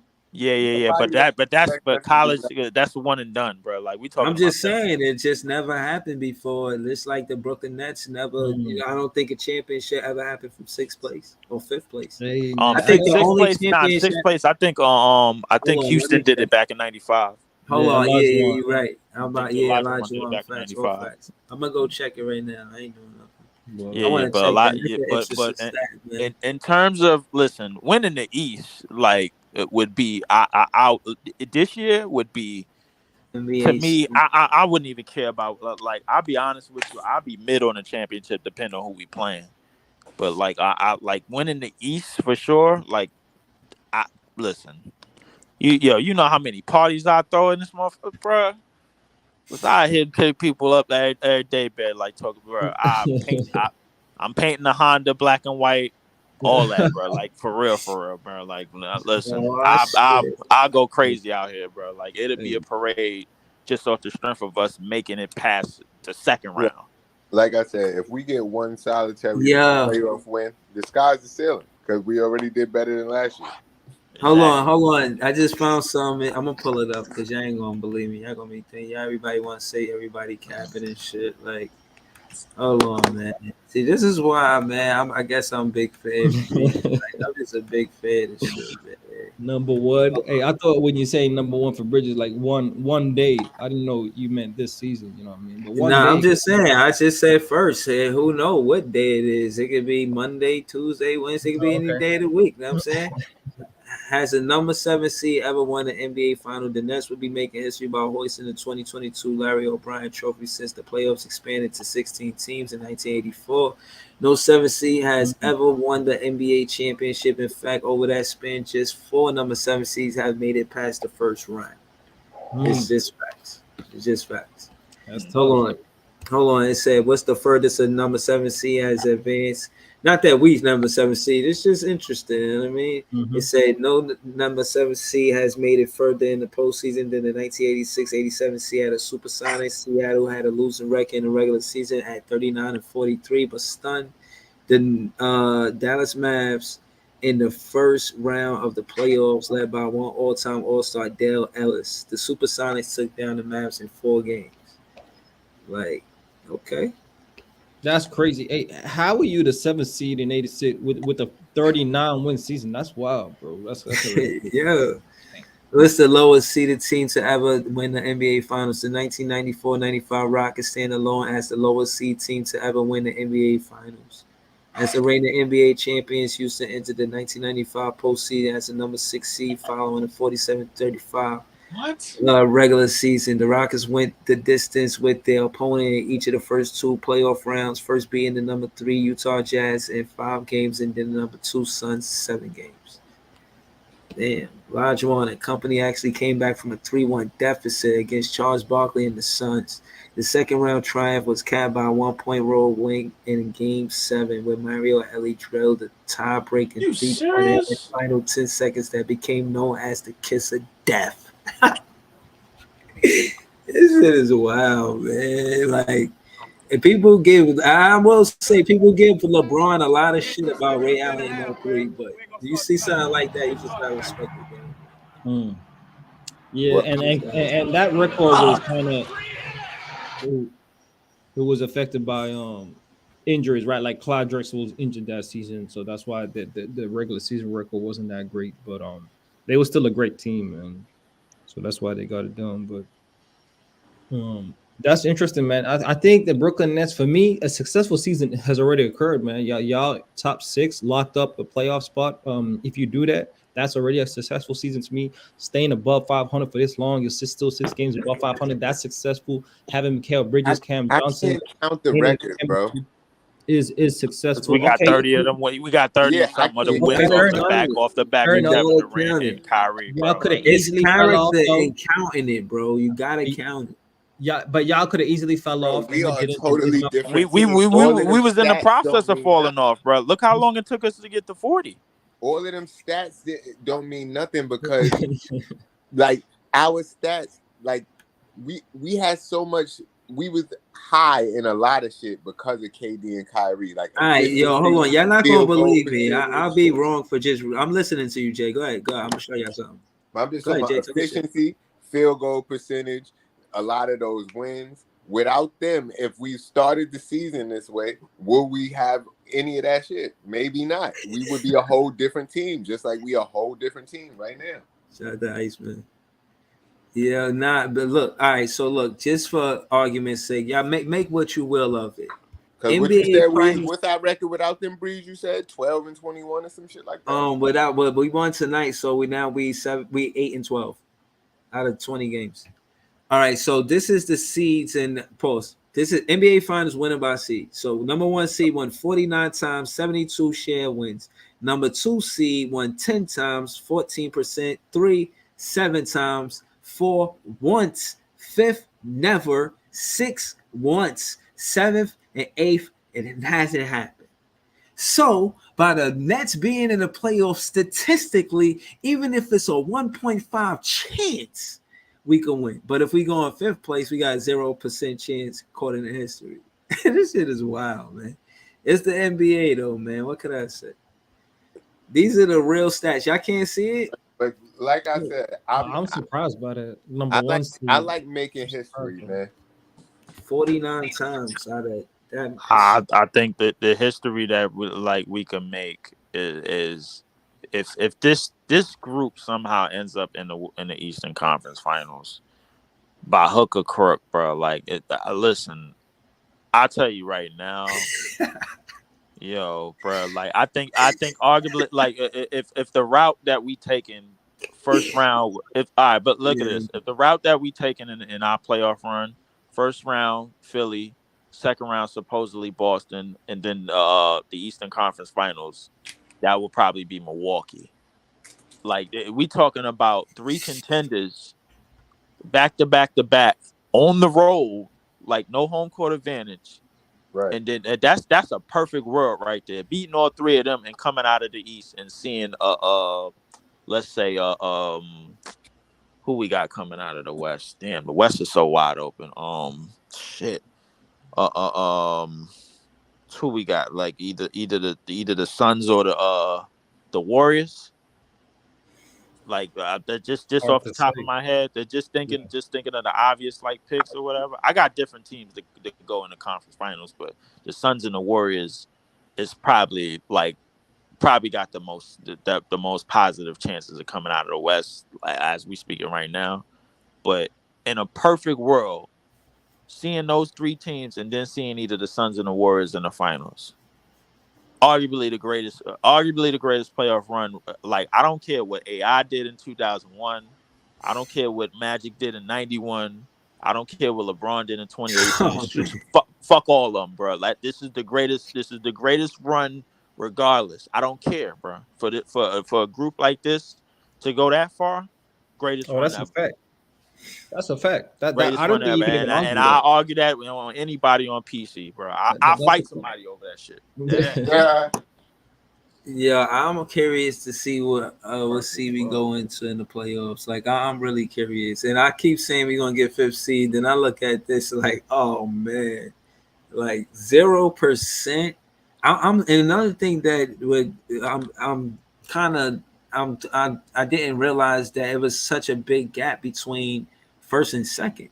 49 and 10 is huge. That's 39 wins, bro. So 5th seed is probably crazy because the 5th and the 6th seed, the 4th and the 5th seed play each other, right?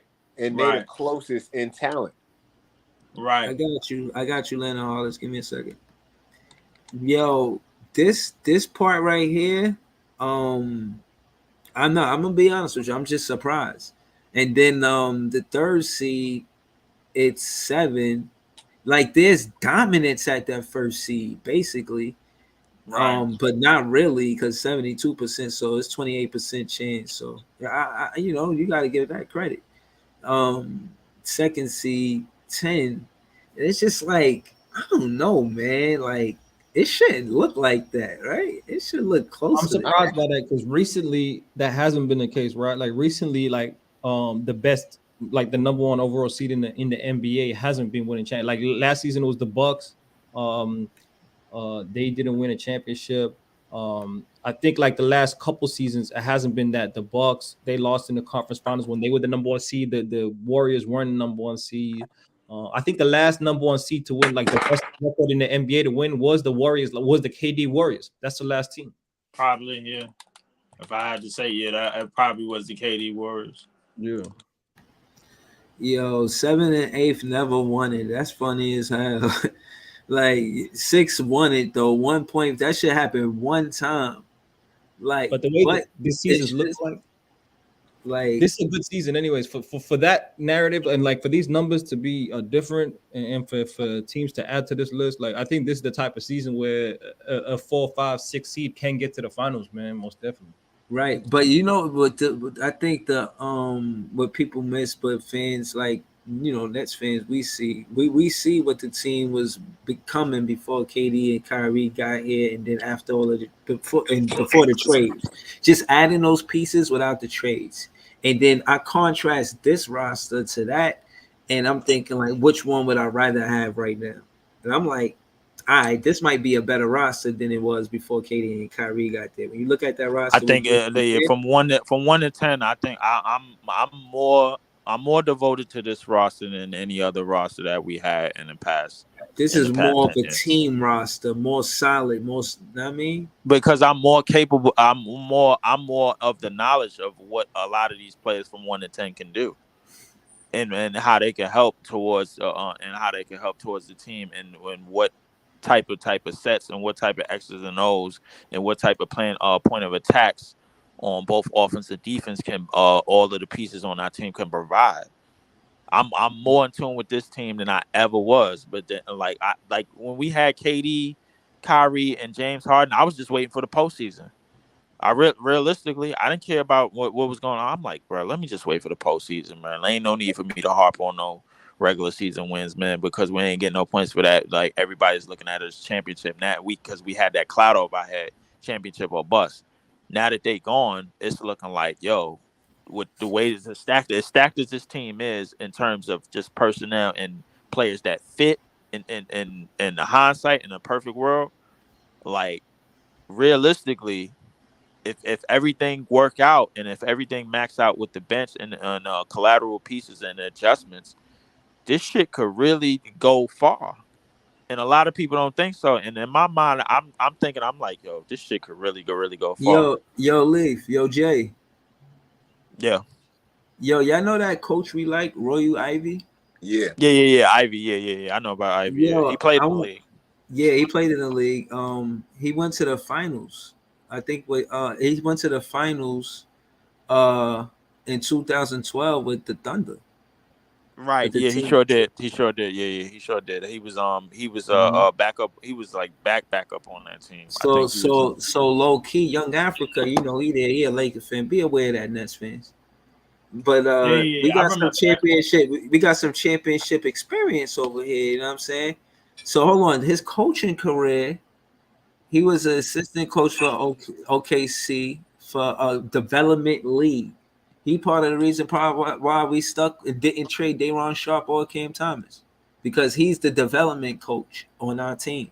There's the head coach, right? And then there's the assistant head coach. The assistant head coach is the offensive coordinator, and then you got a defensive guy as well. And then you got the player development coach. So he's like the third assistant coach. But I digress. The point is that he has player development skills, and we got Cam Thomas and Day'Ron Sharpe now. Cam Thomas not getting minutes, but we did not trade him. That means something. It might not mean much because he ain't getting no minutes, but it means something. And the fact that the guy that we like, we didn't even know what he was doing. We were just like him at halftime and shit, the stuff he be saying. But this is what his job is. He's a player development coach. Player development coach, yeah. Yeah, we in good hands, man. The Brooklyn Nets might surprise a lot of teams these playoffs, man. Day'Ron Sharpe might be playing big minutes, be giving these so-called better centers a hard time in the playoffs, man. Grabbing rebounds when they don't want Day'Ron to snatch it out the air, man. You know what I'm saying? Like, that is a fact. Day'Ron stay on the floor without getting into foul trouble. We giving teams a hard time, man. I'm telling you. I did. That is a fact, and I think what's helping him stay out of foul trouble is the fact that we got defensive minded grit behind with him on the second unit, a la Royce White. I mean, a la Royce O'Neal. Royce O'Neal was our best hands defender, and we'll throw in Ed Sumner is always in the pass lanes. He's very active as well. Because he likes to attack and he likes to run. His jump shot ain't really nothing really to speak of, like when he's spotted up, but he definitely attacks, and he'll definitely be in the passing lane because he has length at 6'4", 6'5". He been hitting the 3-ball lately. His mid-range jump shot is suspect though. Yeah, the mid range is just not. Yeah, it's definitely sus, but he could hit a spot up mid 3, like in the corner and stuff like that. He'll definitely push pace. He'll spread the floor. And keep defenses honest, man, when he starts hitting shots and everything. But he's mainly really out there to push pace and attack and be that point of an attack in terms of speed on offense. But the last piece of our puzzle, man, I'm gonna say it again, man, is Cam Thomas off that bench, man. Yeah, that's the last piece of our puzzle. Yeah, I think the fans see that, and again, it's funny. I don't know if they listen to the fans or not, but I think we were right about Day'Ron Sharpe for sure. I don't know if he ever going to give Cam Thomas minutes, to keep it real with you.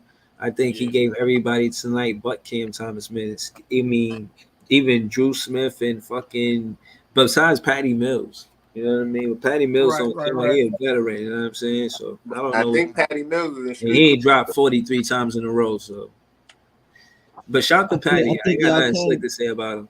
Y'all ain't talking ridiculous. I think y'all can make a deep run, but y'all have to literally do everything right. You have to get every loose ball, do every intangible thing it takes to win, crash the offensive balls, be tight on defense, play team basketball on offense, execute down the stretch, and essentially make teams beat you. And if you can put guys in position like teams like Philly, like Boston, teams like that have a lot of pressure, if you can make them beat you, now you got a chance with your great perimeter defenders that you have. And so making it tough like that and making them beat you. But if y'all beat yourselves, if y'all take bad shots, if y'all don't play tight defense, don't crash the boards, and don't make it tough, it could be quick. Quick Young Africa is cooking with Miami Heat tonight.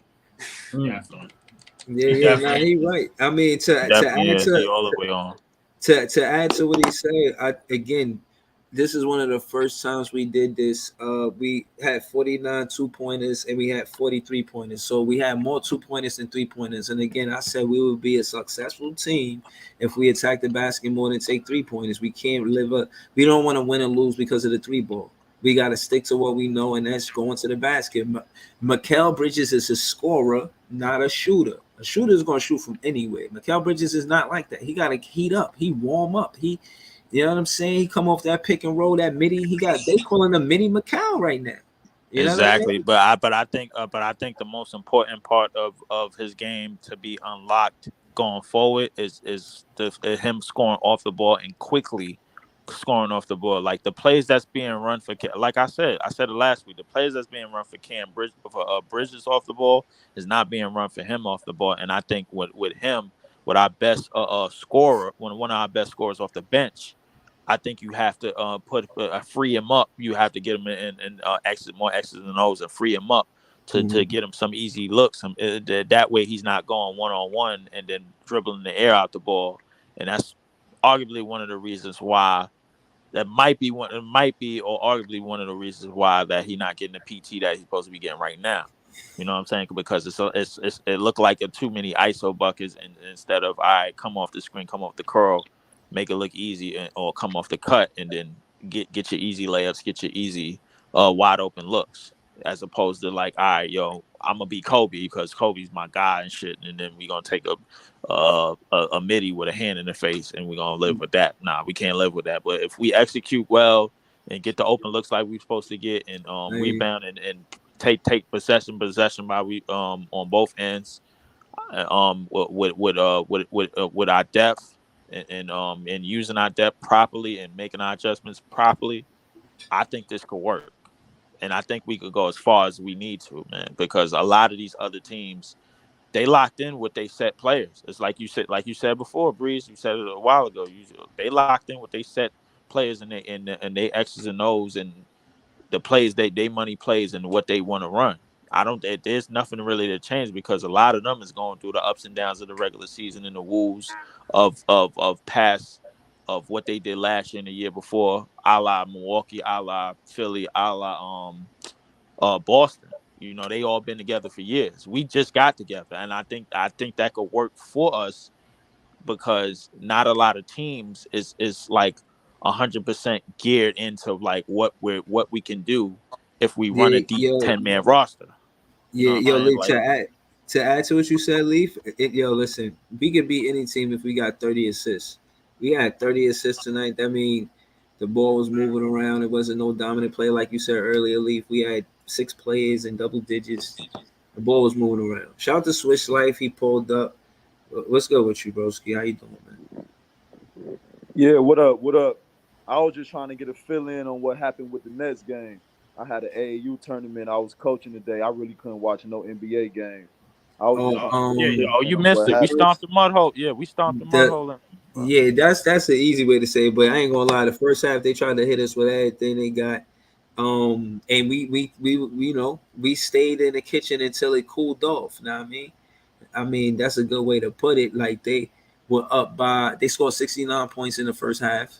We had 60 plus. It was a single digit game going into the third quarter. That third quarter, we outscored them 39-18. Work. In that fourth quarter, we outscored them 25-13. More work.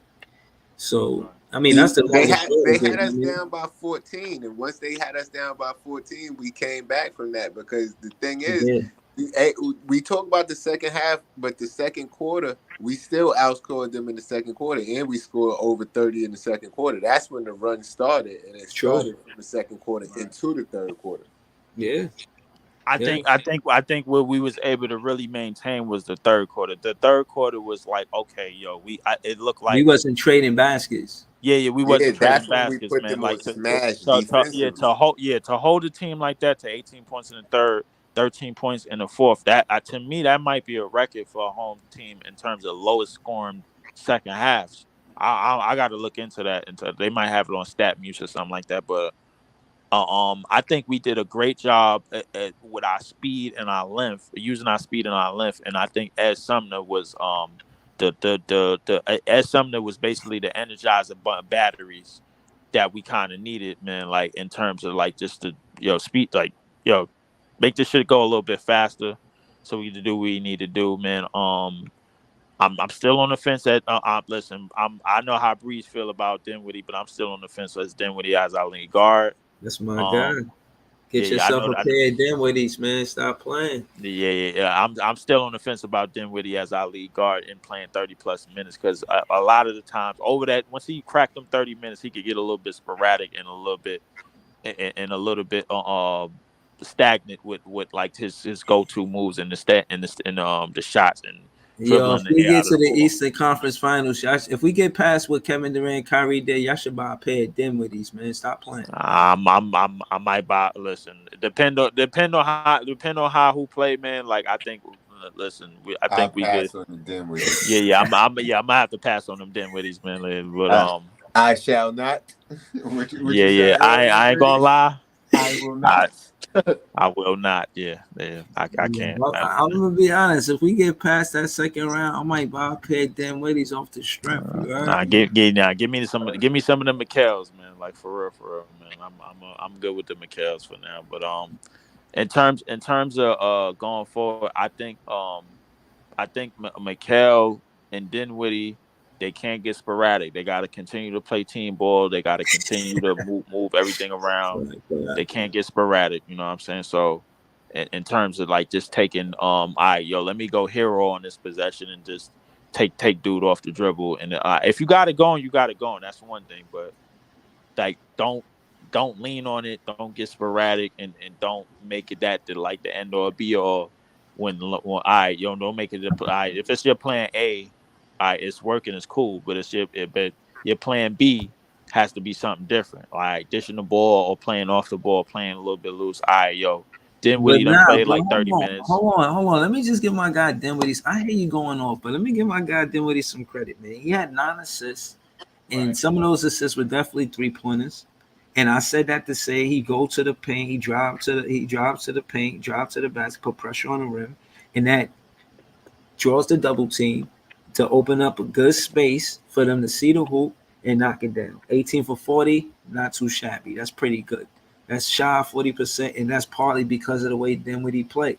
I know you're not sold on him, but I'm telling you, the reason why we shooting better or just shy 50% at the three for the three ball is because Dinwiddie plays downhill and he finds space for the shooters to knock down that three, and he whip passes. If you ever see him throw the pass, he whipping it, giving Royce O'Neal got it with enough time to shoot the ball. And he been and Joey been shooting better since Spence been here.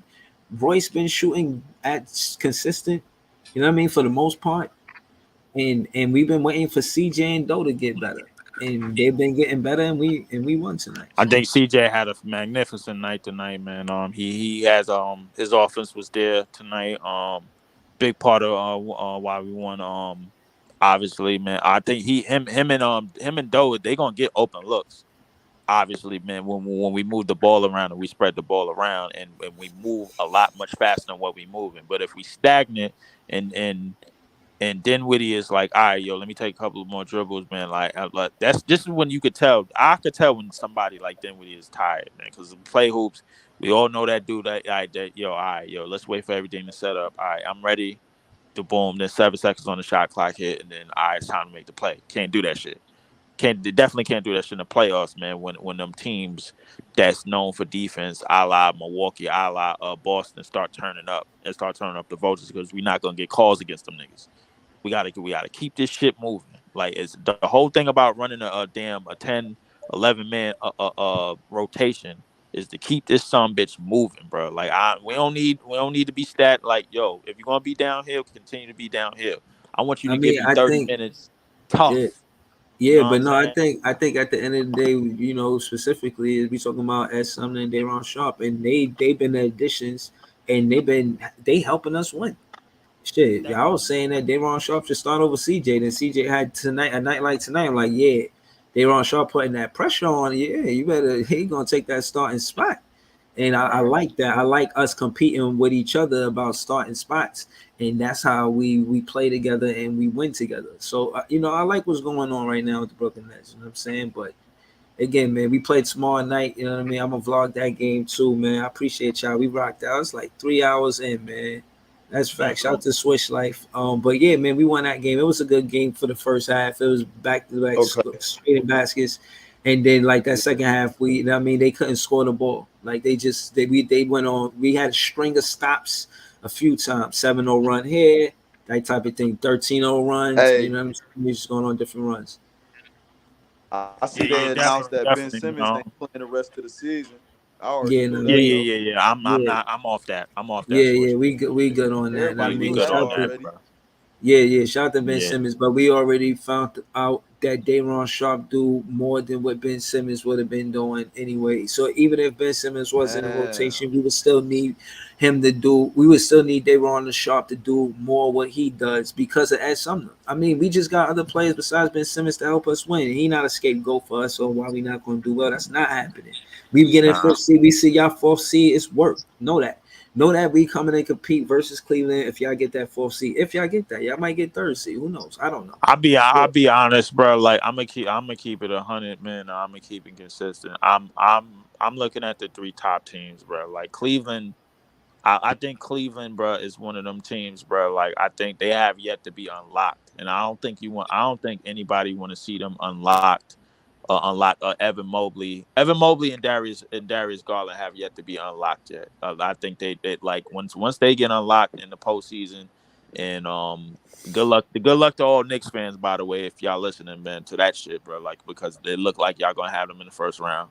It might be Knicks lost their last 3, man. I'm confident that they winning all their games. But man. when is Jack Vaughn ever gonna play this dude that we signed? He on a 10-day contract. Oh yeah, they signed another dude. Moses Brown. Moses Brown.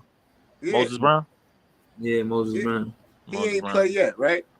Nah, he on free money. I think honestly, I think he on the 10-day free money. But I honestly love giving away free money at the Brooklyn Nets. Yeah. I ain't gonna lie, we known for giving away that shit, but He's from Queens, so it's different. And y'all need to match up with Boston in the first round, man. Yeah, I think I think. But to answer your question, Jay, bro, I honestly believe, man, like something. It's either this podcast or the shit I've been screaming at and sending on my podcast, bro. Like and sending that shit, my videos, and I've been sending shit because everything I've been saying, everything you've been saying, everything Bree's been saying about the players that we need to be playing, they played. Oh, Breeze, I didn't even tell you. Cam Thomas be watching my story. Or what's the name? Oh, which one? Which story? Because I told you, I remember I made that Cam Thomas video before, but now he be watching my story. Because before it was saying that you can't DM certain people, and now I can DM him. Oh yeah, listen, man. I'm glad he know that we fans over here, man, because we definitely want him to win, man. Shout out to Jay. Shout out to the edit that he did. He did another edit. He did another video. His edits is fire. He shout out to his page too. You know what I'm saying? I know he be going to perform in different places. He be and then putting it together on video. He be doing a lot of dope shit. Shout out to This Is JTV. Yeah, if y'all get a chance, go check out my page. This is JTV. I just put up a little vlog. We went out to Delaware, performed, tore that shit up, had a good time messing people. It was dope. But what's your channel called? Huh? What's your channel? What's your channel? Put it in the main chat. Put it in and put it in our chat. All right. Yeah. This is JTV though. This is JTV. I subscribe to you though. Yeah, definitely. I'll subscribe. Yeah, man. But Brooklyn fan band, man. Yo, we got a game tomorrow night. I'm gonna be here. Definitely, man. We got to play some of your little young Thoroughbreds, man. Hopefully we got everything it takes to slow them down and get another victory and stay in the win column and be great, man. Like I know we can be, man. Like y'all great, man. Y'all stay great. Brooklyn fan band, BK stand up, man. Like my city is out here, man. Let's get it. Yeah, definitely, man. I'm holla at y'all, man. Like y'all family, man. Y'all be safe. Right. Likewise, Leaf. Exactly. Yeah, definitely. Word, shout to Leaf, man. Shout to all the Nets fans. We the best fans. Shout to the Laker fans too. Shout to Young Africa. shout to you know what I mean, Swish Life. Shout to, you know what I mean, he's a Cleveland fan. Shout to him too. Shout out to you, Breezy, man. Salah, I'm a slot too, man. Solid stream, man. This is gonna be really interesting playoff season, man. This season, man. This whole shit, right? A lot of amazing. One of the best, man. I like the unpredictability. I like not knowing East Coast and West Coast. Exactly. No one's guaranteed to come out. Can I get everybody's final prediction? So, I don't know about the finals yet. Let's wait. You know what you should do, Breezy? You should make it. Let me get your final prediction for MVP. Oh, MVP. I got Embiid as MVP, man. Best center since Shaq. MVP, yeah. Best center since Shaq. Facts. To me, he is, and so I got him. And what you should do, Breezy, I was gonna say is you should make a playoff bracket, man. Put everyone on record, man. Let's make a bracket. Let's put it on record. You know what I mean? You can do it live, and we're gonna make our playoff predictions, and we can do it like that, man. You know what I mean? And see what it does. Yeah, I definitely wanted to do a show with you too about the. No doubt, I'm actually gonna hit you for that, man. My bad. I'm gonna hit you back, and most definitely. Do it. Yeah, I'm with it, man. I'm for sure with it. Just let me know. No doubt, man. But the East is open, man. Hey, the Brooklyn Nets, as I said before, man, all you gotta do is play free, no worries, no pressure on the Brooklyn Nets, man. Y'all young squad. If the coaching is right, he will let them know. Ain't no pressure on y'all. Y'all ain't meant to be here. No one expecting y'all to win. Ball out, play with freedom, and put pressure on these dudes. Because if you put Joel Embiid and James Harden in a situation where they got to win, I feel like they might break. You know what I mean? If you put Doc Rivers in a situation where he got to make adjustments and he cannot, he might break. Just like if you put the Boston Celtics in a situation where a lot of pressure, can they get it done? No, they don't have the same coaches last season. They might break. You know what I mean? And then the Bucks without Chris Middleton, can Drew Holiday step up? They might break. You know what I mean? And then you talk about teams like Cleveland Cavaliers. They ain't been there. They ain't done that. They don't know what it takes yet. And so there's a lot of things you can do. But I hope Brooklyn doesn't beat themselves at the end of the day. If y'all don't do that, there's a lot of teams with pressure, man, in the East, man. A lot of legacies on the line, Breezy. A lot of legacies, man. I didn't even mention Jimmy Butler. Don't worry about Miami, though. Y'all saw today. Y'all don't have to worry about Miami Heat. Sorry, we swept Miami. Yeah, don't worry about Miami. I think the Knicks and Miami is more hold on. What team? What's your team? Oh, my team's the Lakers, man. My team's the Lakers. Oh, the play-in team. Oh, okay. Yeah. The player, yeah, that's slick. That's slick. Okay, slick with it. Hey, first off, why you got Donovan Mitchell next to LeBron James like you gonna do something, like you're about to do something like that? Why you got it like that? Hey, what's up, man? Why are you struggling with OKC? No. Hey, why you got Donovan Mitchell next to LeBron James like he gonna do something, man? That's a lot of praise for Donovan Mitchell, man. He just got there.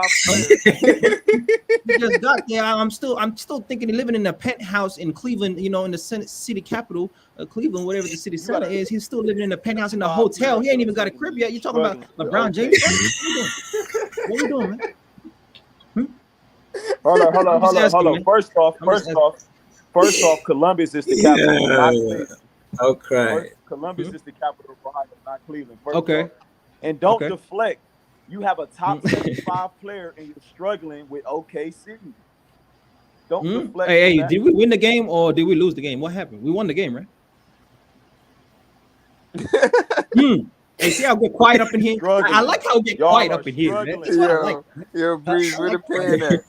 We won the game, bro. That's all you need to know. We won the game. We won the game. So that's all you need to know. Our best player. I'm trying to close now. Hey, man. OKC. You got your best OKC. Hey. What are you talking about? Hey, you realize OKC is in the play-in too, right? They're playing teams tough in the NBA, right? You realize that, right? You realize Shai Gilgeous-Alexander is an all-star, potential all-NBA player, right? SGA, right? You realize that, right? What? Huh? No, SGA is top 10 in the league right now. Yeah. Oh, I see what happened. See, I said Cleveland don't know and haven't got what it takes and don't know how to win. And my man's got emotional about that. My bad, man. Hey, look, y'all got a very nice team. Look, Cleveland Cavaliers could most definitely make the conference finals this season. They could beat the top 3 teams. When did I get emotional? I ain't calling you out your name. Hold up. Listen. What did I do? I didn't call you out your name either, man. All I said was. Hold on. Let me read this comment, please. Shout the local. I never seen you here. I want to say I appreciate you. Please like, share, comment, subscribe. Shout the local. His comment, he says, "Bro, tell me why I look outside to get sun. I'm gonna call in a motherfucking car on the top of a roof." Top of a roof. Yeah. What? Hey, Breeze. I don't know. Hey, Breeze. Yeah. That's New York City, Breezy. That's how y'all get down. Hey, nah, why New York is City. This play-in team? Why is this play-in team dude talking about our playoff teams? Hey, first off, I'm talking about a playing team, right? But you realize I'm talking about a championship squad, right? You realize that, right?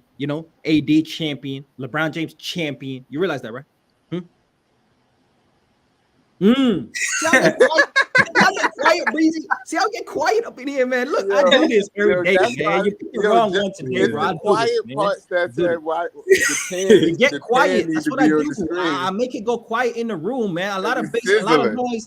Brother like me walk up into the room and get quiet, man. I don't know why, man. Keep the same bass. How many championship team, a team that won a championship a couple seasons ago. The championship is still with the Lakers, and we talking about a young Cleveland Cavaliers that ain't done nothing, ain't done prove nothing. Darius Garland never made the playoffs. Evan Mobley don't know what the playoffs look like. Karis LeVert, he came from the Nets and he ain't done anything major in the playoffs, right? We're talking about Okoro. He just hit a big shot, one of the first big shots of his life. And we're talking about Cleveland Cavaliers. Like, what are we doing? Quiet, bro. This ain't player's choice, bro. Be quiet. Listen, this is not player's choice. You gotta let me talk, bro. This ain't none of them players. Bro. Listen, that's at night. Listen, you gotta let niggas talk, bro. Listen. Hand work. Now, besides the war, I got quiet, man. I asked you a question. It got quiet, but go ahead. You got it, bro. Let me clear because I just told you my internet went out, bro. Ain't nobody get. No, okay. And then you start motor. The internet went out. Okay. Go ahead. This not the player's choice, boy. I really do this basketball shit, boy. We can talk basketball. Right, go ahead, talk your shit, Switch Life. Go ahead. So let me finish talking. He motor mouthing. Besides the Warriors, I think the Lakers gonna probably got the best chance to make it to the finals. So I'm not a Lakers hater. All I'm saying is the Lakers is in a play-in, so don't talk about all these playoff teams. You're not even in the damn playoffs. Worry about the Lakers. That's all. How that work? Hey, first off, my man Switch Life, right? Acting like I got a Laker jersey on, like I play rotational minutes for the Lakers, like my opinion or something I do is gonna make him play better. First off, I can talk about the game. Pushing narratives, hold on. You push the narrative. Hey, hold on. I don't wear a Laker jersey, nor do I coach the Laker team. I don't do none of that, right? So I can speak on anything, no matter how it feels like when it comes to the game of basketball. And so when you talk about how you're gonna talk about my teams, I didn't. Did I play down the Brooklyn Nets? I just thought I broke the game down. Told y'all what y'all need to do. No, you said the Cavs. It might be an easy exit. And then I talked about the Cleveland Cavaliers and what they don't have, and that's all facts. Hey, did anything I say not based in fact, bro? Like what's up, man? Well, what did I say that was not factual? Opinion. No. When I say the Cleveland Cavaliers don't have the experience necessary to go deep, and they haven't done it. Hold on. Hey, man, he get emotional. Switch Life. Hold on. Switch Life. He said that your guy never went to the playoffs. That's true. I thought he was cooking. You know, and again, I'm listening to it. No, bro. You can't ask a question. You can't ask a question and then when I answer, say I'm being emotional or something, bro. No, Garland never went to the playoffs. Yeah, Evan Mobley never seen the playoffs. Said they don't got the experience to do anything. That's a narrative. You don't need. No, I said no. He said Garland never went to the playoffs. He never went to the playoffs. Evan Mobley never seen the playoffs. What does that have to do? What? Hey, so experience doesn't matter in the NBA, bro. What are we talking about, man? You say you know the game. Does experience matter in the NBA, bro? Does experience matter in the NBA? No. We're talking about winning, right? Does experience matter in the playoffs? Are you gonna let me? Are you gonna let me ask? Are you gonna? No. Go ahead. I asked the question. You niggas is weird. Man, look at these brothers get emotional up in here, man. Just answer the question, bro. Yo, I don't know what does Darius Garland have to do with them winning the first round matchup? What? Hey.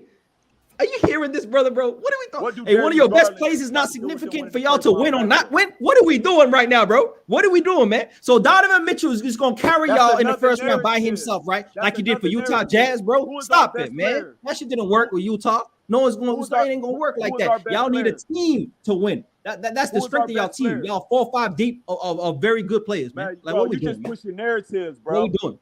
Hey, you really just said that Darius Garland is not that important to winning the first round matchup. That's ridiculous, bro. That's ridiculous, man. That's ridiculous. Come on. What is once again? Does experience matter? The first round matchup versus the Knicks. Hold on. What are we talking about? What are we talking about right now? He came on. You can't listen. He said, how did it start? He said playoff, playing vlogger, and then y'all went at it. I said, does experience in the playoffs matter, bro? Is what he said, yeah, championship squad. I thought that was a good comeback. You know what I'm saying? And then, it is what it is, man. Hey, Switch Life, you're really telling me that Darius Garland's not an important player for y'all to win in the first round? Y'all really telling me that? When did I say that? I never said you that. Said what? You said what's Darius Garland got to do with winning in the first round? That's what you said, bro. I never said that. I never said that. Are we really gonna do this, bro? I'm not the only one that heard that. Hey, it's on tape, bro. Look, internet niggas is weird. Hey, that's why I don't get on panels. You niggas be trying to come on, man. It's on tape, bro. Come on, stop it, man. Talk basketball. Bro. You're trying to get your point off. Just talk basketball. All right, hold on. Let me ask you. What's your prediction? Switch like start like that. Just tell us your prediction. Tell us what you. Then when you answer the question, another question. All right, so Young Africa, he chilling right now. Just let him just chill right now. I'm just asking you. The narrative he came on with, he said, "Oh, the Cavs don't got experience to do what? What don't the Cavs have experience to do? Win the first round?" No. I'm saying forget Young Africa. I'm saying the prediction you asking us. I'm asking you, like, what's your prediction for the playoffs? Like, how you see the 6 teams? What 6 teams do you think the playoff teams? How you look at it from what you know about basketball? What you think? I see the Cavs getting past the first round. No, I'm saying, but how you see them? Like you see them in 4th seed going to the playoffs? 4th seed playing the Knicks. 4th seed, first round playing the Knicks. Okay, so you got the Knicks 5th seed. Okay. That's an easy matchup. Now, if we're talking about if the Cavs playing, if we're talking about the Cavs playing Milwaukee, then Darius Garland's experience will come into play. But we talk about a first round matchup with the Knicks. Donovan Mitchell can carry us that whole fucking series. We got Ricky Rubio, that's experience off the bench leading the second unit. Karis LeVert, that's a veteran player. He got experience. So all that experience and all that narrative shit, don't come into play until down the line. Narrative. Like I said, he came on here pushing.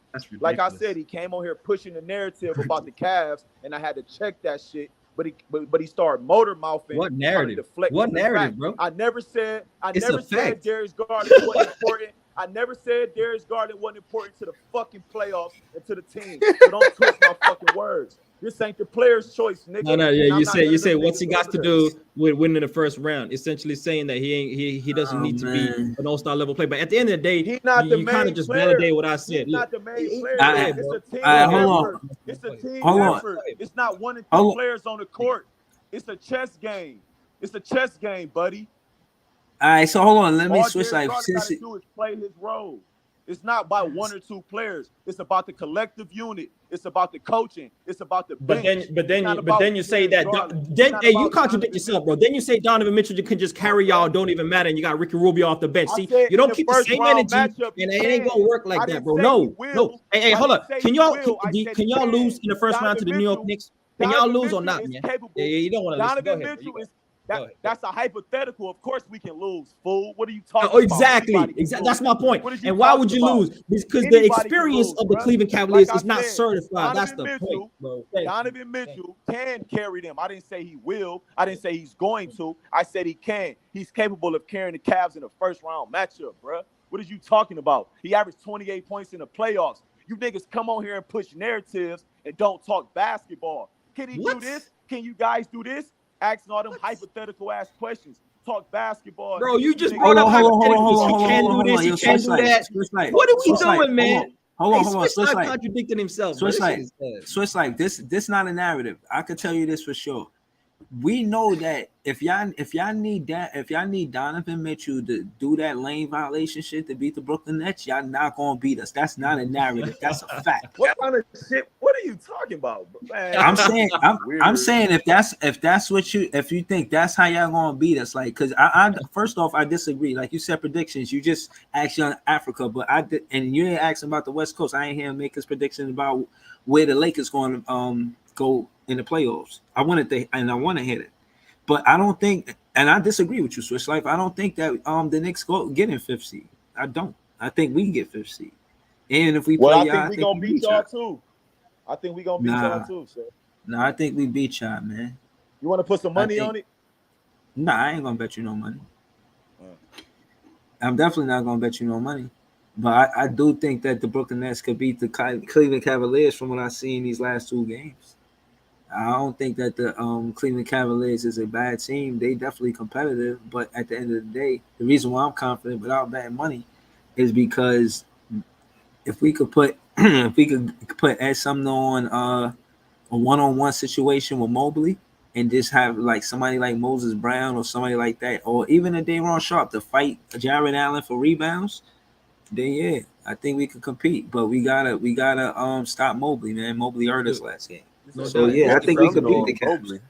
I never actually said the Cleveland Cavaliers would lose in the first round. What I did say was a vulnerability of theirs. I actually said that they can beat Cleveland. I mean, they can beat Philly. They can beat Boston. They can beat the Bucks as well. I just said that a vulnerability of theirs is that their best players, when you talk about outside of Donovan Mitchell, have not seen the playoffs. And that is something that has to matter, because when you talk about playoff basketball, it's different to anything you've experienced in the regular season. And so when it gets to that point in time, and it gets to that pressure situation, you don't know how these players will react. You don't know what the growing pains will look like. That could be a first-round exit. That could be a conference finals, depending on how they play, man. And once again, how good Donovan Mitchell can be while they're trying to figure it out, if it takes that. That's all I said. But I never said they lose in the first round. I said if the Brooklyn Nets meet the Cleveland Cavaliers, there's a potential, because of the inexperience, that they could lose in the first round. But that doesn't mean that they would. That doesn't mean that I would pick the Brooklyn Nets. So I don't know why you all heated for some reason. I don't know why, man. But I don't know, man. Maybe it's the LeBron James thing I got going on. Ain't nobody heated, man.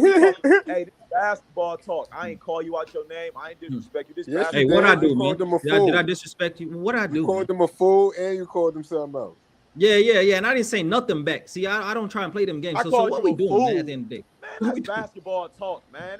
What are you doing? Man, you just said you ain't called I just broke the game down. I said how I feel. Now you want to take it to the feelings. Like I don't really. Yeah, all right. So hold on. If we keep, bro. Right. Nah, exactly. Like exactly. Like, hold on. So again, if we keep it in if we keep it in basketball talk, respectfully, we gotta respect the fact that we all from different places, and we we are all from different places. That's facts.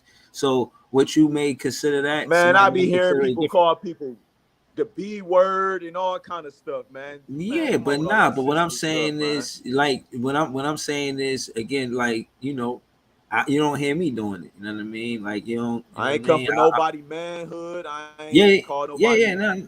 Nah. Respectfully, and I get it. You know what I mean? And I just the sport. You know what I mean? I get it. But at the end of the day, you know, we gotta respect it because you want it to be vice versa. You know what I mean? And again, it's only misunderstandings most of the time. Most of the time, it's misunderstandings. They don't even be all that. It's just. I got called emotional for asking them a question about the Lakers, so I got disrespected first when I'm just having basketball.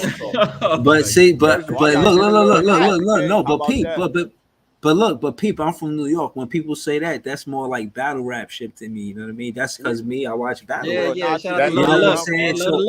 that's like if you come in a little aggressive, like what? Relax, buddy. Yeah, you know. So again, where you from? I don't know. All I said was why the Lakers struggling with OKC. No. But what I'm saying is, he said they won, right? He answered my question with a question. Then he called me emotional. That don't work out the gate. He never answered. No. But what I'm saying is, when we hear that, when I hear that, all I remember is Charlie Clips saying that in the battle. That's because I watch battle rap. So what I'm saying is, it's just culture. Like, he could just say that because of that. You know what I mean? Like, when we say that, that's just because I got under your skin. And I'm gonna call him a fool. Oh, that's all good. I ain't even mad at that, man. So hey, Dre B, where you at, Dre? Why you in the cut all real quiet when Philly got that cooking today? What happened? What happened with that cooking today, man? Because Phoenix, no DeAndre. Oh yeah. Phoenix. Bro, it was a back-to-back. Yeah. That's what it was. Okay. Yeah, we allowed to lose that game. Okay. Back to back. You saw what Embiid did to the Golden State defense yesterday, didn't you? Nah, I didn't. What happened? What? He lost. That's what he did. I saw a loss. Drake. Wait, what? I saw a loss, Drake. What I saw. Oh, you didn't see him dominate the defense? Come on, he cooked and y'all lost. Hey, once again, Dre, that's my question for y'all. Wait, you bragging about when LeBron cooks and loses, you give him credit.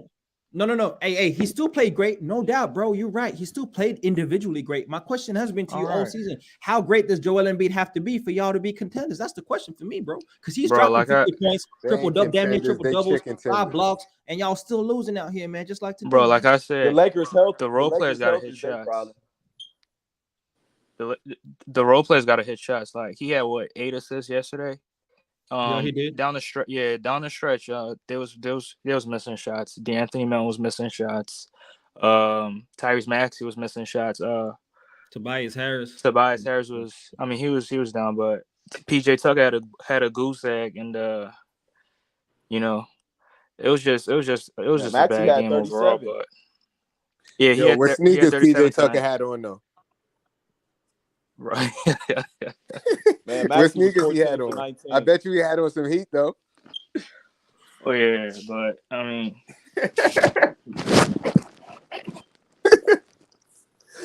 he had a goose egg, but I bet you he had some Heat on though. Y'all, I don't know what it is. Man, that boy defense, different. like rebounding. Y'all allow teams to just like dominate y'all on the boards, man. It's kind of crazy. Offensive rebounding. Yeah, I agree, and I feel like Doc should play Jalen McDaniels more than PJ Tucker because Jalen McDaniels he's athletic. He's 6'9". He can rebound. He can box out better than PJ Tucker can. So, hey, I want to talk about the Lakers. Fuck that. Let's talk about it, man. Let's talk about it. Who the Lakers gonna play in the first round if they make the playoffs? We're probably gonna play Memphis or Denver Nuggets, one of those two. That's And I like them matchups. I like it, bro. They could. I got the Lakers over both them matchups. They could be Denver. Denver, we cook in Denver. We always cook Denver. And Memphis, I like the matchup with Memphis because they're not a great shooting teams. Great shooting teams is what's being the kryptonite for the Lakers. What I've seen, and I watched most of the games this season for Lakers, is great shooting teams like the Clippers, like Golden State teams like that. Yeah, exactly. But against Memphis, who don't have great shooting, not a great free throw shooting team, who are a great defensive team, great rebounding team, I think we can neutralize what they do best. Paint scoring is not going to happen. John Moran ain't going to cook like he does with AD in the paint. So I think I like them. I like them guys. I like the matchups. Memphis or Denver. I like that. Golden State going to the finals. We're going to see, man. It depends on if Wiggins comes back. If Wiggins doesn't come back, don't worry about all that. They ain't making nothing. It's going to be Philly going to make it out the East probably. They should. Philly? I don't know. Yeah, this is the second time I heard that. Somebody said Philly and Golden State. This is the second time I'm hearing that. All right. Wait. How many times you heard the Philly not gonna make it out the East? Wait, what'd you say, Breezy? How many times you heard Philly not gonna make it out the East? I haven't heard that. If Philly, I think they said it twice. If Philly not gonna make it out the East. That's 3 times. Yeah. Just in case Philly not gonna make it out the East. That's 4 times. You heard Philly not gonna make it out the East more times than you heard Philly gonna make it out the East. Thank you. You're welcome. You're welcome. just in case you ain't hearing. You heard it first here. So night.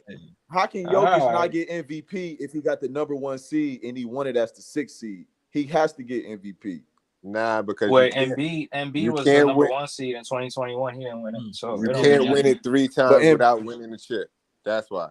No, bro, it's not even about that. The number 1 seed in the whole league.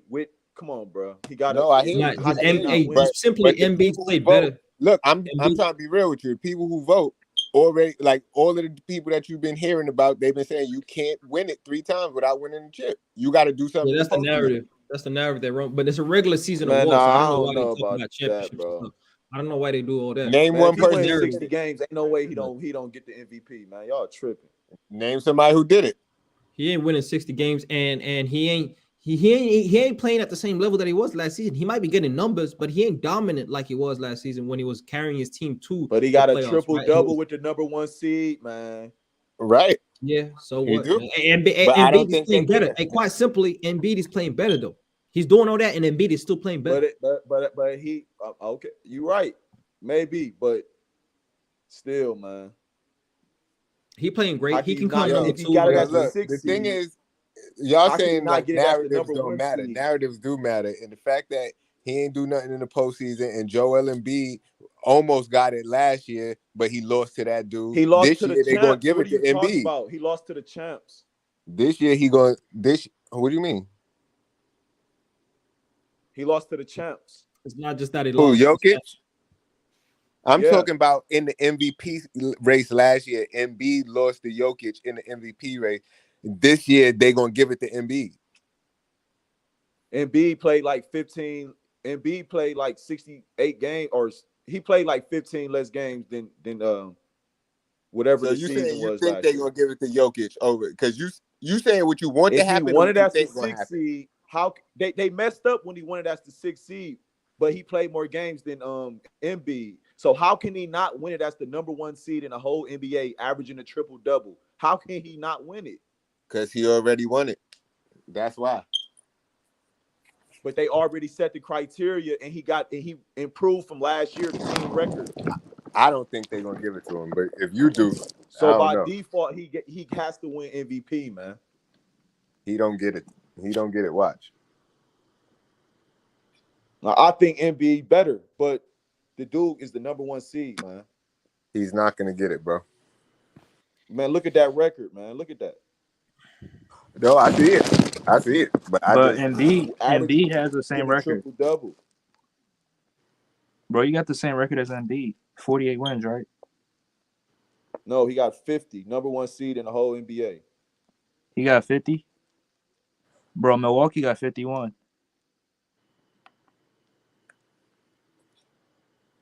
All I'm saying is, I think the narratives that everybody talk about, them shits matter.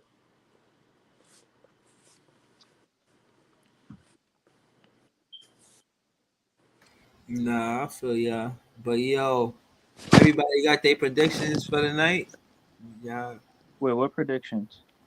Switch Life asked the panel, what's the predictions going into the playoffs? Me, I mean, I don't care what none of these other teams is doing. I care about Brooklyn Nets basketball and that, homie. Yeah, we playing on the first round. Yeah, we gonna smoke y'all. Yeah, that's what you think. And we gonna upset y'all, and then everybody gonna be upset. Nah, it's gonna be like how it was in 2019. We gonna upset y'all. Same seedings. Nah. We gonna beat y'all in 5. We gonna upset y'all. People gonna be like, "Oh shit, we ain't never know that this could happen." That's what's gonna happen. You can't. And then Harden gonna go back to Houston, and then Embiid gonna win an MVP, but he gonna be tight, and that's it. If you have Dinwiddie on your team, you're not going anywhere. Disrespect. That's disrespectful. I'm about to cut that and send this clip to him just to get him hyped for the next game. Hey, Dre, how many games y'all gonna beat Brooklyn in? That's a 5-game series. Bree said we playing y'all, Switch.